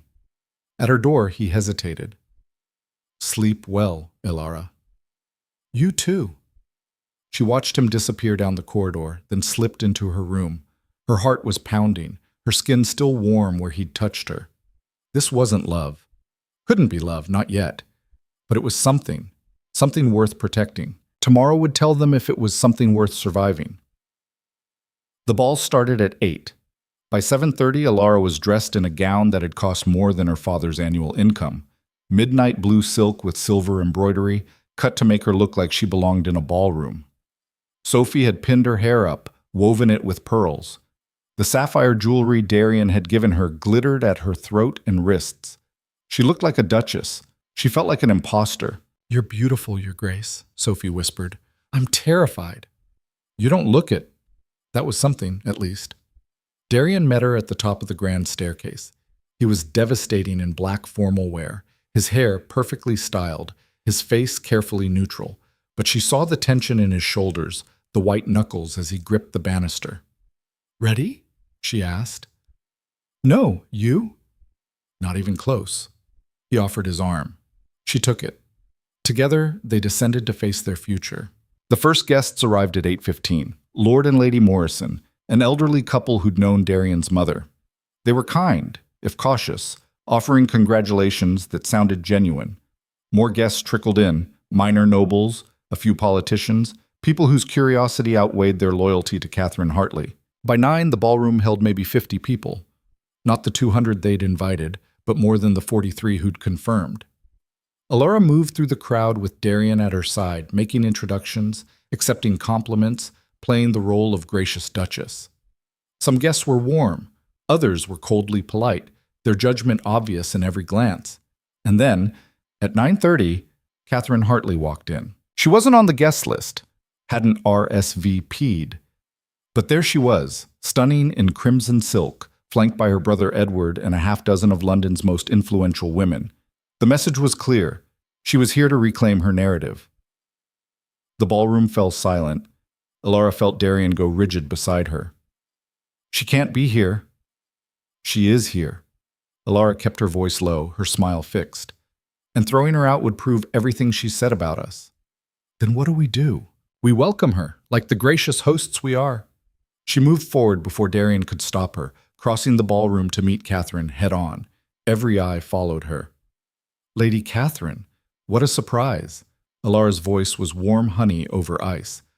I don't recall seeing your acceptance. I thought it would be rude to miss such a significant event. Catherine's smile was poisonous. After all, everyone's talking about the beast's ball. I simply had to see it for myself. How kind of you to make the journey. Please, do enjoy the evening. Oh, I intend to. Catherine's gaze swept the room, lingering on Darian. Tell me, Your Grace, does your husband always hide behind you, or is this a special occasion? The insult landed like a slap. Several guests gasped. Before Elara could respond, Darian was there. Not hiding, not retreating, standing beside his wife with his chin up and his eyes steady. I'm not hiding, Catherine. I'm standing with my wife. There's a difference. His voice carried across the ballroom. But I suppose you wouldn't understand that, would you? Standing with someone instead of using them? Catherine's face went white. How dare you? How dare I what? Tell the truth? Call out the lies you've been spreading for 5 years? Darian's voice was calm, almost gentle. You want to know why I disappeared, Catherine? It wasn't because of some accident or deformity. It was because I was tired of people like you treating me like property instead of a person. That's not. Yes, it is. He stepped forward. You pursued me, not because you cared about me, but because you wanted to own the prettiest thing in the room. When I refused, you destroyed me rather than admit you couldn't have what you wanted. You turned my face into a weapon against me, made me ashamed of something I never asked for. The ballroom was silent, every guest frozen, watching. But I'm done being ashamed, Darian continued. Done hiding. Done letting you control who I am. So here's the truth. For everyone to hear, I'm not a beast. I'm not a monster. I'm just a man who made the mistake of being beautiful in a world that treats beauty like currency. And I'm married to a woman brave enough to stand beside me anyway. He turned to Elara, and the raw emotion in his face nearly broke her. She's defended me when no one else would. Fought for me when I'd given up on myself. And if that makes us scandalous, if that makes us unfit for society. He looked back at Catherine. Then society can burn. For a heartbeat, nothing happened. Then someone started clapping. Lord Morrison, the elderly man who'd arrived first. His applause echoed through the ballroom. His wife joined him. Then another couple. And another. Not everyone. Catherine and her circle stood frozen, fury radiating from them. But enough people clapped that the sound filled the room, grew, became something that felt like vindication. Catherine's composure finally shattered. You're making a mistake, she hissed at Elara. Both of you, this isn't over. Yes, Elara said quietly. It is. Catherine swept out, her brother and friends following like a funeral procession. The door slammed behind them. The ballroom erupted in whispers, speculation, people choosing sides. But Elara barely heard it. She was looking at Darian, seeing him truly vulnerable for the first time. Stripped of masks, defenses gone, standing in front of 50 people in bleeding truth. Dance with me, she said. He blinked. What? You heard me. Dance with me. She took his hand. Show them we're not afraid. The musicians, catching on, started a waltz. Darian pulled her onto the floor, his movements stiff with tension. But as they began to move, something in him relaxed. His hand on her waist was steady. His eyes never left hers. You didn't have to do that, she said softly. Yes, I did. You've been fighting for me since the day we met. It was time I fought too. Other couples joined them on the floor. Not all, but enough. The ball continued, transformed from a social test into something that felt almost like a celebration. People approached Darian cautiously at first, then with more confidence. Conversations happened, laughter even. The Beast of Blackmore was becoming just the Duke again, one interaction at a time. By midnight, when the last guests finally departed, Elara was exhausted but exhilarated. They'd done it. Not perfectly, not completely, but they'd survived. More than survived. They'd won something real. She found Darian in the now empty ballroom, his formal coat discarded, his hair falling loose from its careful styling. He looked exhausted too, but lighter somehow, unburdened. We did it, she said. You did it. I just followed your lead. No. She moved to stand beside him. We did this together. That's the only reason it worked. He turned to her. and the expression on his face made her breath catch. Gratitude and wonder and something deeper, something she didn't have a name for yet. Elara, The door burst open. Mrs. Davin stood there, her face ashen. In her hand was a newspaper, tomorrow's early edition, probably rushed to press after the ball. The headline made Elara's blood freeze. Scandal. Duke's secret mistress reveals all. Beneath it was a photograph. A woman Elara had never seen, beautiful and tearful, with a quote, "He promised me everything, then he married her." Darian grabbed the paper, his face draining of color. No, this isn't... Who is she?" Elara's voice was barely steady. "I don't know. I've never seen her before. This is a lie, Elara, I swear." But Elara was already reading the article. Detailed accounts of secret meetings, love letters, promises of marriage. Dates that corresponded with their engagement period. A woman claiming to be pregnant with Darian's child. All lies. Had to be lies. But printed in black and white, with a photograph and quotes and details that sounded just plausible enough to be believed. Catherine's final revenge. "She's not going to stop," Elara said numbly. "Is she?" Darian's hands were shaking. "Elara, you have to believe me. I've never met this woman, never touched her. This is all... I know it's fake." She looked up at him. "I know, but it doesn't matter what I believe. It matters what they believe." She gestured at the window, the world beyond Blackmore. "And they're going to believe her, because the story is too good not to." The paper fell from Darian's hands, fluttering to the floor like a death sentence. They'd won the battle tonight, but the war had just gotten infinitely worse. Elara stared at the newspaper on the floor, her mind racing through possibilities and discarding them just as quickly. Deny it? Catherine would have prepared for that. Ignore it? The silence would be taken as confirmation. Attack the woman directly? That would make them look cruel, defensive. Exactly what Catherine wanted. "We need to find out who she is," Darian said, his voice rough. "Where Catherine found her, what she was paid. That won't help."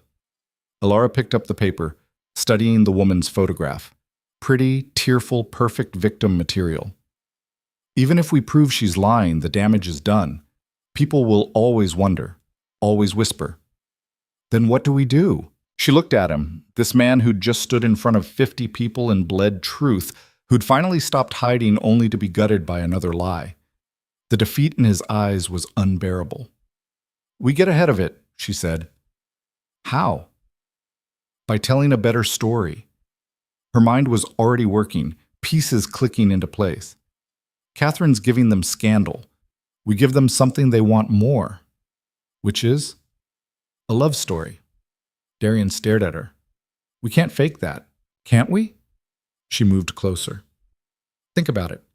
Everything Catherine's done, every attack, every lie, it's been trying to prove we're a marriage of convenience, cold, transactional. What if we prove her wrong? By pretending to be in love. By being what we actually are. Partners. People who chose to stand together when we could have walked away." She gestured at the ballroom around them. "Tonight proved that. You defended me. I defended you. That's real, Darian. We just have to let people see it." He was quiet for a long moment. "You want to go public. Really public. I want to take control of the narrative before Catherine does it for us." Elara's voice was steady, even though her heart was pounding. "Tomorrow morning, we do an interview. A real one, with a journalist people trust. We tell them everything, the arranged marriage, the isolation, why we chose to make it work. We show them we're human, not monsters." "That's insane." "It's necessary." She took his hands. "Catherine's weapon is lies. Ours is truth, but only if we're willing to use it. And if it backfires. If they twist our words, then we'll handle it. Together." She squeezed his fingers. "But doing nothing guarantees we lose. At least this way we fight." He searched her face, looking for doubt or fear. She made sure he found neither. "All right," he said finally. "We fight." Mrs. Davins procured the journalist by sunrise. A woman named Margaret Shaw, middle-aged and sharp-eyed, known for writing profiles that were fair but unflinching. She arrived at Blackmore at 8 in the morning, her notebook already open, her skepticism obvious. "I'll be honest, Your Grace," she said to Elara. "I'm here because the story is too big to ignore. Not because I believe you. Fair enough. Elara had dressed carefully. Day dress in soft gray, minimal jewelry, nothing that screamed wealth or privilege. All I ask is that you listen with an open mind. They sat in the morning room, light streaming through windows that overlooked the restored gardens. Darian looked exhausted, like he hadn't slept at all. Probably hadn't. But he was here, sitting beside Elara, presenting a united front. Margaret's first question was direct. Did you know about the other woman? There is no other woman, Darian said. I've never met her, never spoken to her. This entire story is fabricated. You're certain? Completely. His voice was flat. Lady Catherine Hartley has been waging a campaign against me for 5 years. This is simply her latest weapon. Margaret's pen scratched across paper. That's a serious accusation. It's the truth. Elara leaned forward. Miss Shaw, my husband and I didn't marry for love. Our marriage was arranged. My father needed money. Darian needed to fulfill his mother's will. We were strangers. We could have stayed strangers, but we chose not to. Why? Elara looked at Darian. He looked back, and something unspoken passed between them. Because we recognized something in each other, Elara said quietly. We'd both been treated like commodities, valued for the wrong reasons, reduced to what other people wanted us to be. And we were both tired of it. Margaret's pen paused. Go on. For the next 2 hours, they talked. Not about the scandal, not about Catherine, about themselves. Darian spoke about the isolation, the years of hiding, what it had cost him. Elara talked about being sold to save her family, about walking into Blackmore expecting a monster and finding a man instead. They were honest in ways they'd never been with anyone, probably never been with each other. And Margaret Shaw, professional cynic that she was, started writing faster. This woman claiming to be your mistress, she said finally. Do you have any idea who she might be? No, Darian said, but I'd like to find out. So would I. Margaret closed her notebook. Give me 3 days. If this is a fabrication, there will be evidence. Payments, connections to the Hartleys, something. If I find it, I'll print it. And if you don't, then I'll print that too. She stood. Fair is fair, Your Grace. After she left, Elara and Darian sat in silence, the weight of exposure settling over them. Did we just make it worse? Darian asked. I don't know, maybe. Elara rubbed her temples. But at least we're controlling the story now. Are we? Or are we just giving them more ammunition? Before she could answer, Mrs. Davins appeared in the doorway. Your Grace, there's someone here to see you. She says it's urgent. The woman waiting in the entrance hall was the one from the newspaper photograph. Elara stopped dead. Beside her, Darian went rigid.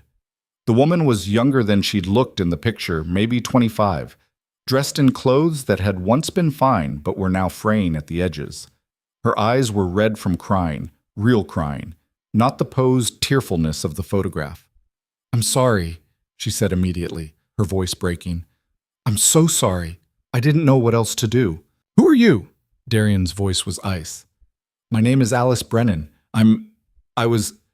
She stopped, wringing her hands.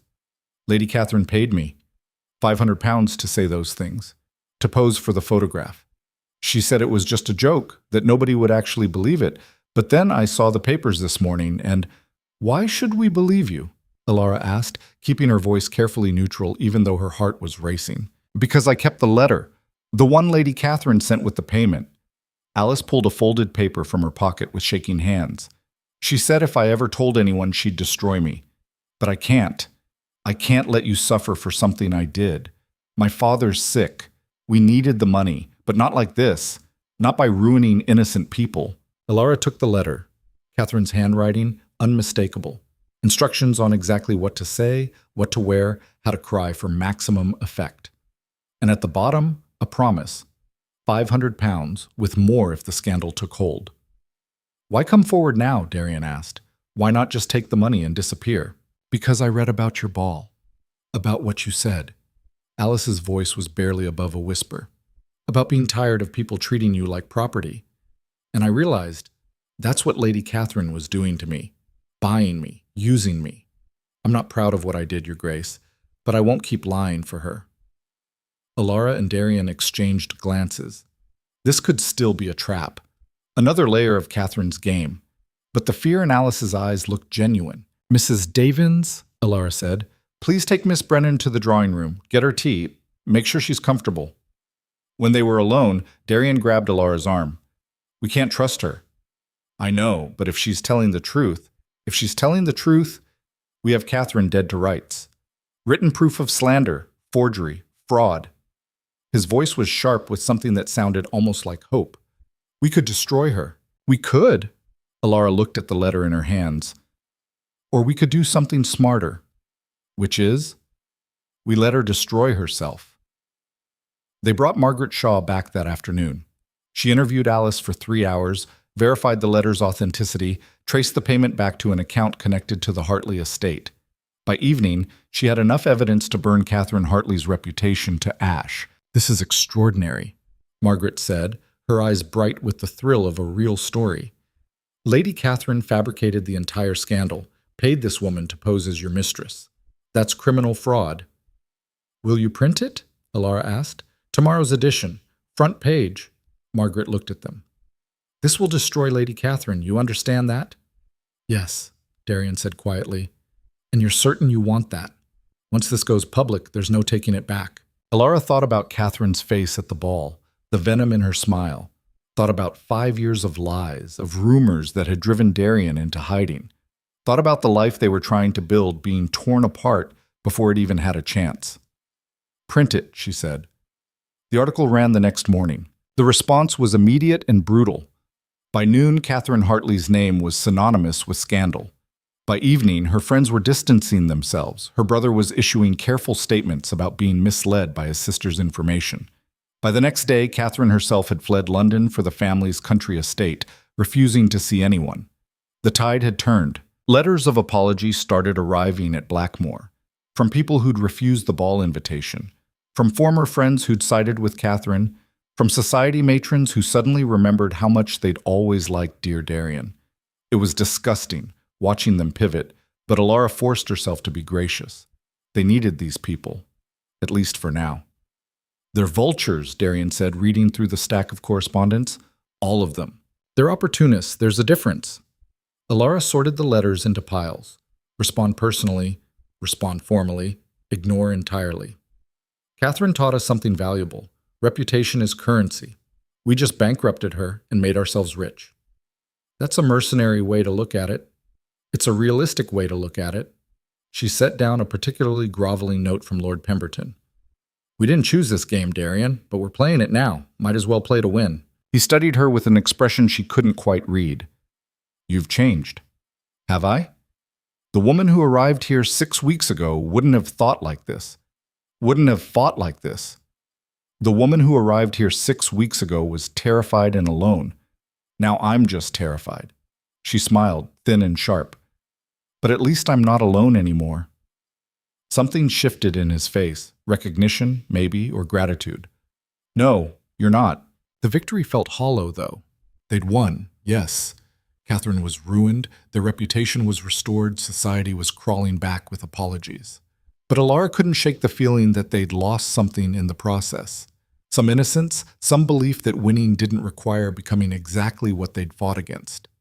She was standing in the gardens 3 days after Margaret's article ran, watching workers finish the last repairs to the greenhouse, when Darian found her. "Lord Morrison is here," he said. "He wants to speak with both of us."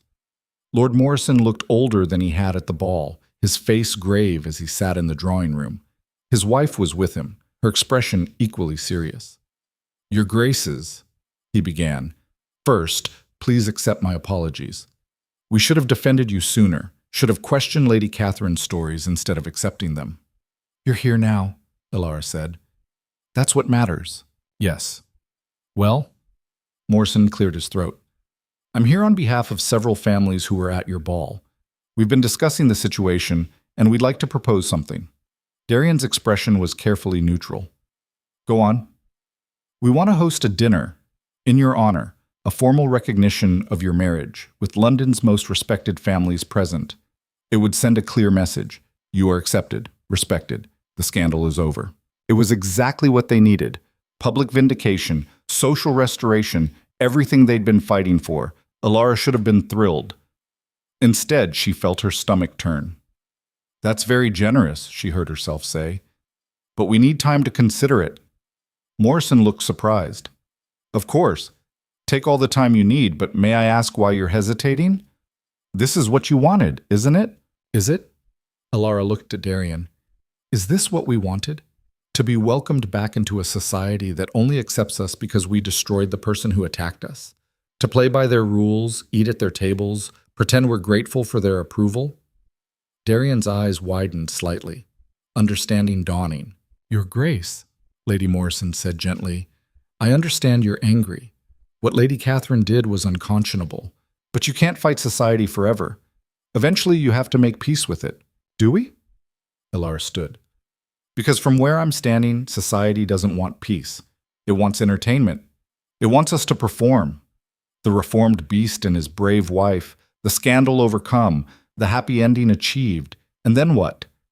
We spend the rest of our lives being grateful we were allowed back in? Elara, Darian said quietly. No. She turned to face the Morrisons fully. I appreciate what you're offering, truly, but we need to discuss it privately before making any commitments. The elderly couple left with promises to wait for their answer, concern evident on their faces. The moment the door closed behind them, Darian rounded on Elara. What are you doing? This is exactly what we need. Is it, or is it just another cage? She paced the room, energy crackling through her. We fought so hard to stop being what Catherine said we were, but now we're supposed to become what Morrison wants us to be instead. The perfect Duke and Duchess, grateful and compliant? That's not what he's asking, isn't it? She stopped, facing him. Darian, we've spent weeks fighting for the right to be ourselves, to be real, imperfect, human. If we accept this dinner, this recognition, we're agreeing to go back to performing, to being exactly what society wants us to be. And the alternative is what? Becoming hermits? Hiding at Blackmore forever? The alternative is making our own rules. She moved closer to him. What if we didn't need their approval? What if we just lived, managed the estate, helped our tenants, built something real here instead of chasing acceptance from people who only tolerate us because we won? Darian stared at her like she'd suggested they flee to the continent.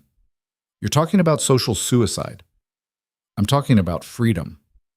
They're not the same thing, aren't they? She took his hands. You hid for 5 years because you were afraid of being consumed by society. Now you're free of Catherine's lies, free of the scandal. Don't walk right back into the thing that hurt you. This is different. We'd be going in together, as equals. Would we? Or would we be going in as the beast and his bride, playing the roles they've assigned us until we forget who we actually are? He pulled away, running his hands through his hair. You're being unreasonable. Maybe. Or maybe I'm the only one seeing clearly. She softened her voice. Darian, I didn't fight this hard to trade one prison for another, and neither should you. They stood in tense silence, the gulf between them suddenly vast. Finally, Darian spoke. What do you want to do? I want to decline the dinner, politely, gratefully, but firmly. She held his gaze. I want to stay here, at Blackmore. Fix the estate, help the tenants, build something that matters. Not for society's approval. For us. And if I disagree? The question hung in the air like a blade. Then we disagree, Elara said quietly. But I'm not going back to London. Not to perform for people who only want us now because we're entertaining. Darian looked at her for a long moment. Then, unexpectedly, he laughed, short and sharp. What? You. 6 weeks ago, you were terrified of me. Now you're ready to throw away social acceptance because it doesn't feel right. He shook his head. You're either the bravest person I've ever met or the most foolish. Can I be both? Probably. He moved to the window, looking out at the gardens they'd restored together. If we decline Morrison's offer, we'll be making enemies. People who went out on a limb for us, who'll feel rejected. I know. We'll be isolated, really isolated, not just geographically. I know that too. And you still think it's the right choice? Elara joined him at the window. I think it's the honest choice, and I'm tired of lying, even when the lies are polite. He was quiet for a long time, then, all right. All right? We decline. We stay here. We build something real. He looked at her. Together. Relief flooded through her, sharp and sweet. You're sure? No, but I trust you, and I trust us. He smiled, tentative but genuine. Besides, you're right. I didn't escape one cage just to walk into another. The letter declining Lord Morrison's offer was sent that afternoon. It was gracious, grateful, and absolutely final. The Duke and Duchess of Blackmore would not be returning to London society. They would instead focus on their estate and their marriage, building a life that was theirs alone. The response was mixed. Some understood. Others felt snubbed. A few former allies turned cold, seeing the refusal as rejection. But Elara found she didn't care. For the first time in her life, she was choosing her own path instead of following the one laid out for her. 2 weeks after declining the dinner, something unexpected happened. A group of tenants from the estate asked to meet with them. Elara and Darian received them in the library. 15 men and women, farmers and workers, people whose lives were directly affected by Blackmore's management. Their spokesman was an older man named Thomas, weathered and direct. Your Graces, we wanted to thank you for the repairs to the tenant cottages, for the new drainage system, for actually listening when we raised concerns. It's our responsibility, Darian said, looking uncomfortable with the praise. Maybe, but the last Duke, your father, begging your pardon, didn't see it that way. Saw us as assets to be managed, not people to be helped. Thomas looked around at the others, who nodded. You've been here 6 weeks and done more for us than he did in 20 years. We wanted you to know it matters. What you're doing here, it matters. Something in Elara's chest cracked open. This was what she'd been fighting for, not acceptance from people who judged them, but respect from people who actually knew them. Not performance, but impact. Thank you, she managed. That means more than you know. After the tenants left, Elara found Darian standing in the restored garden, staring at the greenhouse they'd rebuilt together. You were right, he said without looking at her. About what? This. Staying here. Building something real. He turned to face her. I spent 5 years hiding from the world, and I told myself it was safety. But it wasn't. It was just fear dressed up as protection. You showed me the difference. I didn't do anything special. Yes, you did. You fought for us when I'd given up. You saw something worth saving when all I saw was wreckage. He moved closer. Elara, I know this marriage started as a transaction, convenience and desperation, but it's become something else, at least for me. Her heart was pounding. What has it become? A choice. He took her hands. Every day, I choose to be here, to build this life with you, to be the kind of man who deserves a wife who fights like you do. That's not obligation anymore. That's something real. Darian, I'm not saying I love you. I don't know if I'm capable of that, but I'm saying I choose you every day. And if that's enough, it's enough. The words came out fierce and sure. It's more than enough. He pulled her close, and for the first time the embrace felt natural. Not performed for observers, not strategic, just two people holding each other because they wanted to. We're going to be all right, Elara said against his shoulder. Yeah. His arms tightened around her. I think we are. The scandal faded. Catherine Hartley remained in Iseloy's cell at her family's country estate, her reputation in tatters. London society moved on to fresher gossip, fresher victims. And at Blackmore, away from the whispers and the judgment, Elara and Darian built something that didn't need anyone's approval. It wasn't perfect. They still fought about estate management, about whether to attend certain events, about 100 small decisions that came with building a life together. But the fights were real. The partnership was real. And slowly, carefully, what had started as survival was becoming something that looked almost like happiness. 3 months after the ball, Elara stood in the library watching Darian work through account books, his hair falling into his eyes, his sleeves rolled up against the warmth of the fire. He looked up, caught her watching, and smiled, small and private, and just for her. What? He asked. Nothing. Just thinking. About? About how far we've come. She moved to sit beside him. 6 months ago, I thought I was being sold into hell. Now I think I might be exactly where I'm supposed to be. He set down his pen, reaching for her hand. Me too.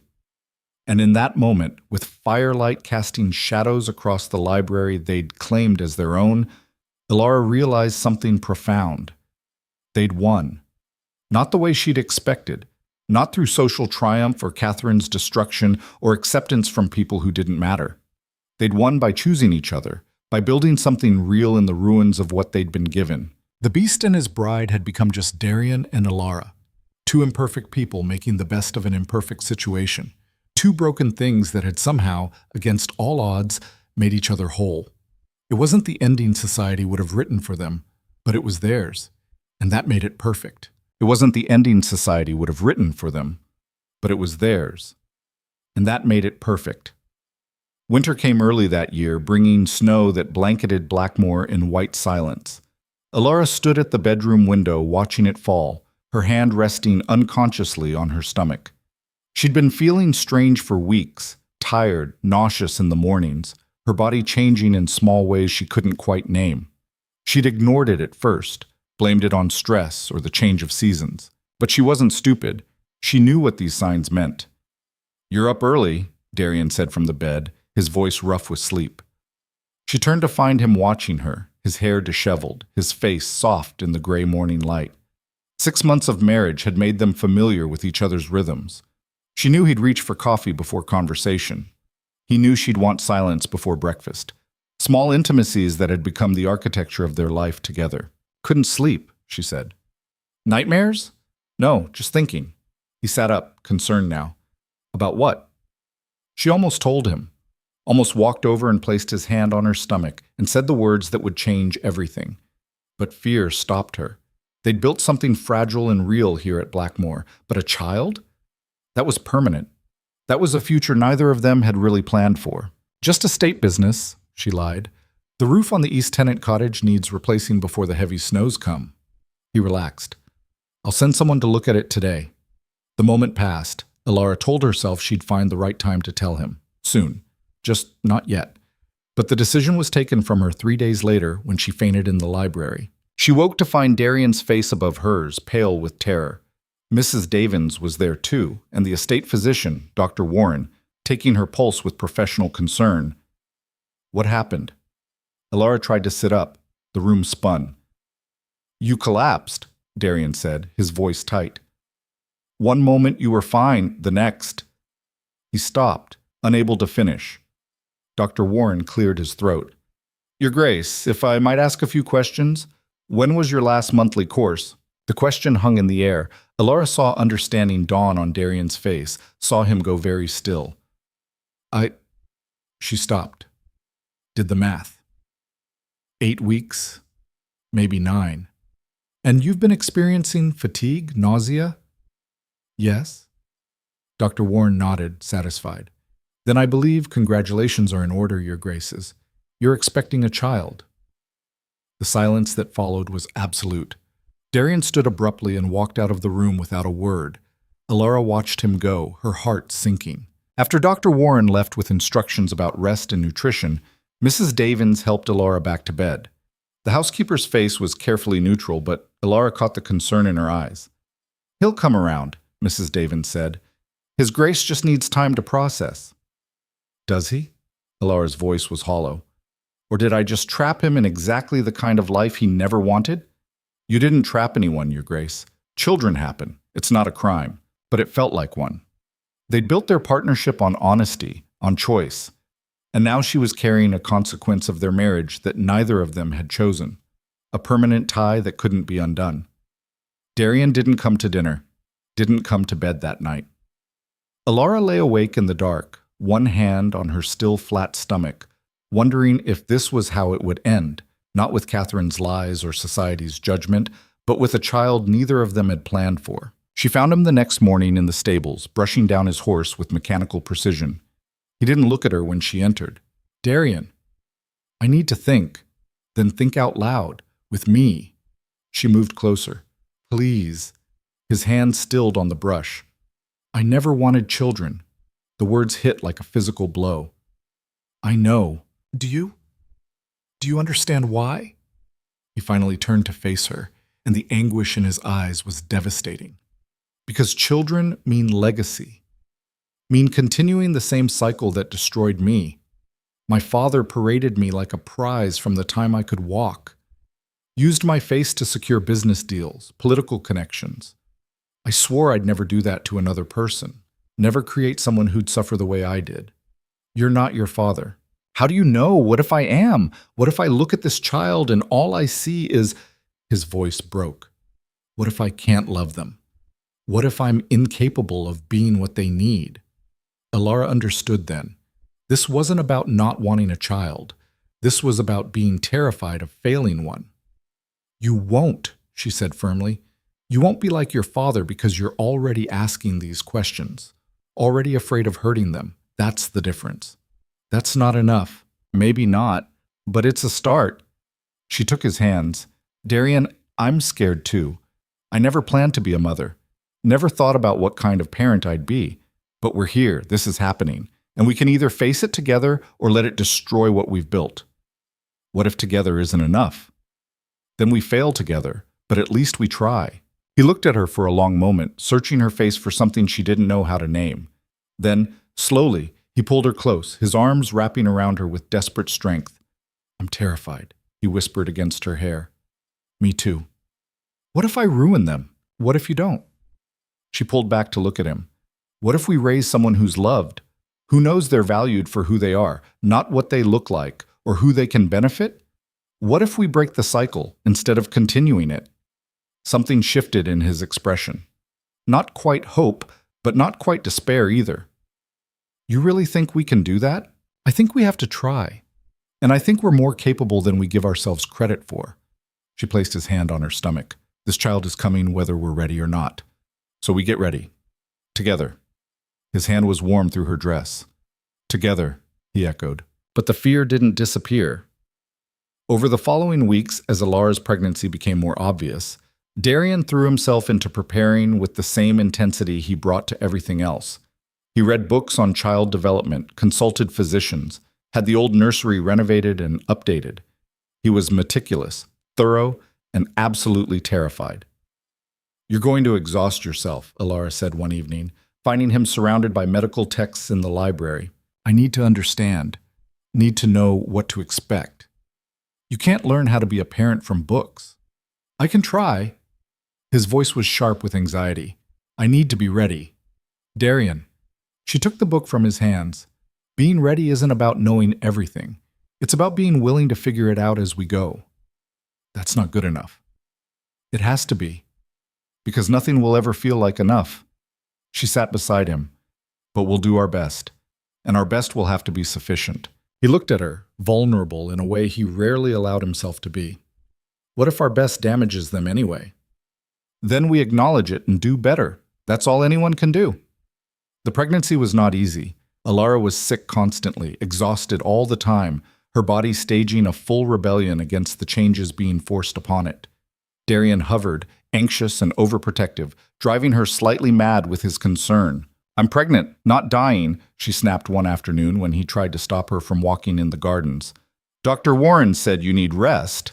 Dr. Warren also said I need fresh air and moderate exercise. I'm taking a walk, Darian, not climbing mountains.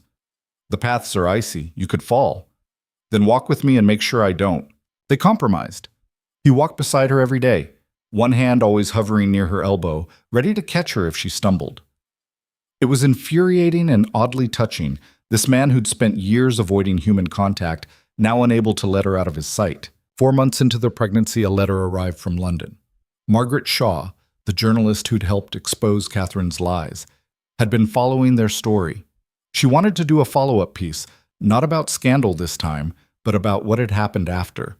About the Duke and Duchess who'd chosen isolation over acceptance, who were building something new at Blackmore. We should decline, Darian said immediately. Why? We have nothing to hide. We have everything to hide. Our privacy, our peace. Why invite scrutiny back into our lives? Elara considered it. He wasn't wrong. They'd fought hard for this quiet life. But part of her wondered if their story might help others, might show people that there were other ways to live besides chasing society's approval. What if we set conditions? She suggested. No photographs of me pregnant, no details about the child, just an honest conversation about choosing to leave society behind. And if she twists our words, she won't. She proved that before. Elara touched his arm. Darian, we spent months fighting Catherine's narrative. What if we create our own? Not to win anyone back, but to show there's another option besides performing for approval. He studied her face. You really want this? I want people to know it's possible, to build a life on your own terms, even if it's hard, even if it's lonely sometimes. She smiled. Maybe especially then. The interview happened on a cold February afternoon. Margaret Shaw arrived with her notebook and her sharp eyes, settling into the library like she belonged there. You look different, she said to Elara. Happier, maybe. Maybe, Elara agreed, or just more certain. About what? About what matters. For 2 hours they talked, not about scandal or Catherine or the ball, about the choice they'd made to stay at Blackmore, about what it meant to build a life away from society's expectations, about the freedom that came from not caring what anyone thought.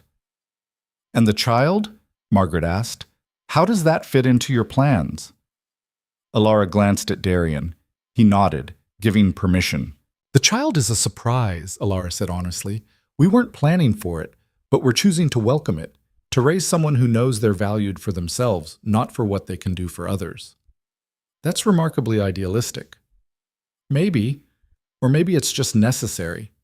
Elara leaned forward. Society teaches us to value the wrong things. Beauty, status, connections. We're trying to teach different values. It might fail. Probably will, at least sometimes, but we have to try. Margaret's pen scratched across paper. And you, Your Grace? She looked at Darian. How do you feel about becoming a father? He was quiet for a long moment. Terrified. Honored. Uncertain if I'm capable of being what this child needs. His voice was steady, despite the admission. But I'm going to try. Because they deserve a father who tries, even if he fails sometimes. The article ran 2 weeks later. It was beautiful, honest and raw, and nothing like the polished society pieces Elara had expected. Margaret had captured something real about their life, about the choice they'd made. The response was immediate. Some people praised them. Others called them naive, foolish, running from responsibility. But a surprising number of letters arrived at Blackmore from people who said they understood, who said they'd felt the same pressure to perform, to be what society demanded instead of what they actually were. We started something, Elara said, reading through the correspondence. I don't know what exactly, but something. Is that good or bad? I don't know, maybe both. But the real test came in early spring, when Catherine Hartley finally resurfaced. She arrived at Blackmore unannounced, her carriage pulling up on a gray March afternoon. Mrs. Davins came to find Elara in the nursery, where she was supervising the final preparations. Your Grace, Lady Catherine is here. She's requesting an audience. Elara's hand stilled on the cradle she'd been arranging. Did she say what she wants? No, just that it's important. Darian appeared in the doorway, having obviously been summoned by a servant. His face was carefully blank, but Elara saw the tension in his shoulders. We don't have to see her, he said. Yes, we do. Elara stood, one hand on her swollen belly. Whatever she wants, we need to face it. Avoiding her now just gives her power. They received Catherine in the drawing room. She looked different, older, thinner, her beauty dulled by something that might have been shame or might have been exhaustion. She stood when they entered, her hands clasped tightly in front of her. Thank you for seeing me, she said quietly. Why are you here, Catherine? Darian's voice was ice. To apologize. The words hung in the air, impossible and unexpected. Elara studied her, looking for the trap. Excuse me? I came to apologize. Catherine's voice was steady, but her eyes were red, like she'd been crying. For everything, the lies, the rumors, the woman I paid to pose as your mistress, all of it. Why now? Elara asked. After all these months. Because I read the article. The one about your life here. About choosing to build something real instead of chasing approval. Catherine's composure cracked, and I realized that's what I should have done, years ago. When Darian rejected me, instead of destroying him, I should have asked myself why I needed him so badly, why I couldn't accept that he was a person, not a prize. Darian's expression was unreadable. And what answer did you find? That I was empty. That I'd built my entire identity on being wanted, being envied. When you rejected me, it shattered that, so I made you into the monster instead of facing that I was the problem. She looked at Elara. I'm not asking for forgiveness. I don't deserve it. I just wanted you to know I'm done. No more lies, no more attacks. You've won, completely. This isn't about winning, Elara said quietly. Isn't it? No. It's about surviving, about building something that doesn't require destroying someone else. She moved closer to Catherine, studying her. What happened to you? Really? Catherine laughed, bitter and broken. I lost everything. My friends, my reputation, my prospects. Even my family barely speaks to me now. I'm ruined, Your Grace. Exactly what I tried to do to your husband. Good, Darian said flatly. Darian, Elara started. No, his voice was hard. She tried to destroy us, tried to ruin your reputation, question my sanity, fabricated evidence of infidelity. She deserves to suffer the consequences. I'm not disagreeing, but Elara looked at Catherine. What do you want from us? Really? Nothing. I just wanted you to know I'm sorry, that I understand now what I did was unforgivable. Catherine moved toward the door. I'll leave you in peace. That's the least I can do. Wait. The word came from Darian. Catherine turned, hope flickering across her face. I'll never forgive you, Darian said. What you did, what you tried to do, that's not something I can move past. But I don't want to spend the rest of my life hating you either. It's exhausting and pointless. So what are you saying? I'm saying we're done. You leave us alone, we'll leave you alone. No more war, no more vengeance, just nothing. Catherine nodded slowly. I can live with nothing. I've earned nothing. She left without another word. Elara and Darian stood in silence, processing what had just happened. Do you believe her? Elara asked finally. I don't know, maybe. Does it matter? I suppose not. She took his hand. She's right about one thing, though. We did win. Not because we destroyed her, but because we built something she couldn't touch. Is that what this feels like to you? Winning? Elara considered it. They were isolated, cut off from society, facing parenthood with no idea if they were capable of it. Their marriage was still more partnership than romance. Their future was uncertain at best. Yes, she said finally. It feels like winning, because we're free, and we're together. And that's more than either of us had before. He pulled her close, careful of her belly, and kissed her forehead. Then I guess we won. The baby came in late April, on a morning when the gardens were finally blooming. The labor was brutal, 20 hours of pain that left Elara exhausted and terrified. Darian stayed with her the entire time, holding her hand, whispering encouragement, looking more frightened than she'd ever seen him. When the midwife finally placed their daughter in Elara's arms, both of them were crying. She was perfect, impossibly small, with dark hair and eyes that would probably be brown like her father's. She looked like every baby Elara had ever seen and completely unique all at once. What do we name her? Elara whispered, unable to look away from their daughter's face. Darian touched the baby's tiny hand, his fingers shaking. I don't know. I hadn't thought. Yes, you have. I've seen you reading name books for months. He smiled, sheepish. Rose. I thought.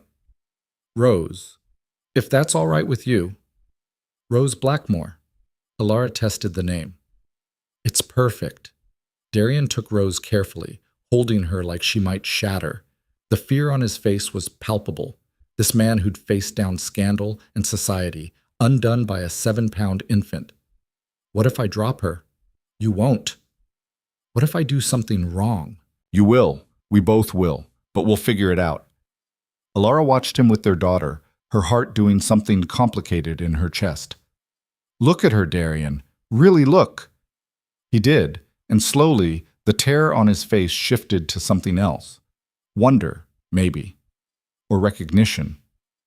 She's beautiful, he said quietly. She is, but that's not all she is. And we're going to make sure she knows that. Elara reached up to touch his face. We're going to raise her to know she's valued for who she is, not what she looks like. We're going to break the cycle, together. Together, he echoed. They sat like that for a long time. New parents with no idea what they were doing, holding their daughter and each other, terrified and grateful in equal measure. The first year was chaos. Rose was colicky, sleeping in short bursts and crying often. Elara was exhausted. Darian was convinced every sneeze was a medical emergency. They argued about feeding schedules and sleeping arrangements and whether the nursery was too cold or too warm. But they also laughed. At Darian's attempts to change nappies, at Elara's off-key lullabies, at Rose's indignant expression when she didn't get what she wanted fast enough. They learned together, failed together, figured it out one impossible day at a time, and slowly, something shifted between them. It started small, Darian reaching for her hand without thinking, Elara leaning into him when Rose finally fell asleep. Stolen moments of quiet in the chaos, where they looked at each other and saw not just partners, but something more. "I think I might be falling in love with you," Darian said one night after they'd finally gotten Rose to sleep. They were in bed, exhausted and comfortable, existing in the space they'd carved out together. Elara looked at him, surprised. "Might be? I don't know what love is supposed to feel like. I've never—" He stopped, searching for words. "But whatever this is, choosing you every day, wanting to build a life with you, trusting you with things I've never trusted anyone with, if that's not love, it's close enough." "It's love," Elara said softly.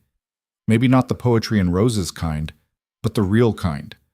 The kind that lasts. And you? Do you—" "Yes." She cut him off before he could finish the question. "Yes, I love you. I think I have for a while. I just wasn't sure it was allowed." "Allowed?" "We didn't choose this marriage. I wasn't sure if we were allowed to choose love too." He kissed her then, not the formal, chaste gestures they'd exchanged before, but something real and deep and full of promise. When they pulled apart, both of them were smiling. "We're allowed," he said. "We're allowed to choose whatever we want." 2 years after the ball, Margaret Shaw published a book. It was part journalism, part social commentary, exploring the stories of people who'd left society behind to build lives on their own terms. Elara and Darian's story was the centerpiece, the Duke and Duchess who'd chosen freedom over acceptance. The book became a phenomenon, not because it was scandalous, but because it was honest. It struck a chord with people who felt trapped by expectations, by the pressure to perform for approval they didn't even want. Letters poured in from all over England, from people who said they were inspired to make their own choices. "We're a movement," Elara said, reading through the correspondence in disbelief. "We're an example," Darian corrected. "There's a difference." "Is there?" "Yes. Movements require leadership. Examples just exist." He looked at Rose, who was toddling around the library, pulling books off shelves with determined enthusiasm. "We're just living our lives. If that inspires others, wonderful. But we're not responsible for them. Aren't we, though? If we're showing them there's another way, then they can choose it or not. But we don't owe them anything beyond honesty." He caught Rose before she could topple a stack of books. "We're not saviors, Elara. We're just people who got tired of pretending." He was right, of course. They weren't heroes, just two broken people who'd somehow managed to build something whole out of their combined wreckage. 3 years after their marriage, Blackmore had transformed completely. The gardens were thriving, the estate profitable, the tenants prosperous. Elara had started a school for tenant children, teaching them to read and do arithmetic. Darian had opened the library to anyone who wanted to use it, creating a space where knowledge wasn't hoarded, but shared. They still didn't go to London, still avoided society events, and the endless performance of aristocratic life. Some people thought them strange, others thought them admirable. Most had stopped thinking about them at all, which was exactly what they wanted. "Do you ever regret it?" Elara asked one evening. They were in the library, as always. Darian was reading. Rose was asleep upstairs. The fire crackled in the hearth. "Regret what?" "This. All of it. Giving up society, choosing isolation." He set down his book. "Do you?" I asked first. "No." His answer was immediate and certain. "I don't regret any of it, even the hard parts, even Catherine's attacks and the scandal, because it led here, to you, to Rose, to a life I actually want instead of one I'm trapped in." "Good answer. And you?" Elara thought about the girl she'd been, sold to a stranger, terrified and alone. Thought about the woman she'd become, strong, certain, free in ways that had nothing to do with circumstances and everything to do with choice. "No regrets," she said. "Not a single one." On Rose's 4th birthday, they threw a party. Not a grand ball with society guests, but a gathering of tenants and staff and the few friends they'd made in their isolation. Children ran through the gardens, their laughter echoing off stone walls. Adults talked and ate and celebrated together, not separated by class or status, but united by genuine affection. Elara watched Darian with Rose, pushing her on a swing he'd built himself, his face alight with uncomplicated joy. This man who'd been called a beast, who'd hidden from the world, who'd been so terrified of fatherhood, he was a wonderful father, patient and kind and present in ways his own father had never been. "You did good," Mrs. Davin said, appearing beside her. "We both did. No, Your Grace, you did this. You saw what he could be and refused to let him hide from it. That took courage. Or stubbornness. Same thing sometimes." Elara smiled. "Maybe." That night, after Rose was asleep and the guests had left, Elara and Darian stood in their bedroom looking out at the gardens they'd restored together. "We should have another," Darian said suddenly. Elara turned to him, surprised. "Another what?" "Child. Rose shouldn't be alone, and—" He stopped, almost shy. "I think we're good at this. Being parents, better than I thought we'd be. You want another child? I want a family. A real one. Not because we have to, but because we want to." He took her hands. "What do you think?" Elara thought about the fear she'd felt with Rose, the uncertainty, thought about how that fear had been worth it, how the love had outweighed everything else. "I think yes," she said. "Let's have another." He kissed her, and in that kiss was everything they'd built, trust and love, and the certainty that whatever came next, they'd face it together. 5 years after the day Elara had arrived at Blackmore in terror, she stood in the same entrance hall, watching Rose chase her younger brother James through the corridors. The house was no longer silent and dead. It was full of life, children's laughter, servants bustling, the constant noise of a home that was actually lived in. Darian found her there, slipping an arm around her waist. "What are you thinking about?" "How far we've come. How different this place is. How different we are." "Yes, that too." She leaned into him. "Do you remember what you said to me the night after Catherine's ball? That you were falling in love with me?" "I remember." "I've been thinking about that, about how you said it like you weren't sure what love was supposed to feel like." She turned to face him fully. "Have you figured it out yet?" He smiled, that rare, genuine smile that transformed his face. "Yes. Love is this. Watching you with our children, fighting about estate management, building something together that neither of us could have built alone. It's not perfect, it's messy and hard and sometimes exhausting, but it's real, and it's ours." "That's a good definition." "I thought so." They stood together in the entrance hall, watching their children play, listening to the house they'd brought back to life humming with purpose around them. The beast and his bride had become just Darian and Elara, two people who'd been sold into a marriage neither wanted and had turned it into something neither could imagine living without. Margaret Shaw had been right in her book. They weren't heroes. They were just two people who'd gotten tired of pretending to be what others wanted them to be. Who'd chosen honesty over performance, freedom over acceptance, each other over everything else. And in that choice, they'd found something society's approval could never have given them. A life that was genuinely, imperfectly, completely their own. Rose ran up to them, James toddling behind her. "Papa, Mama, can we go to the gardens? Please?" Darian looked at Elara. She nodded. "Of course," he said, scooping up James while Rose grabbed Elara's hand. "Let's go." They walked out together into the gardens they'd restored, into the life they'd built from ruins. The beast was gone. The bride was gone. In their place were just 4 people who'd chosen to be a family, who'd chosen love over fear, who'd chosen to write their own story instead of letting others write it for them. And as the sun set over Blackmore, casting gold light across the grounds, Elara thought about the girl she'd been when she'd first arrived, terrified and alone, being delivered to what she thought was hell. She'd been wrong. This wasn't hell. This was home, and she'd fight to keep it for the rest of her life.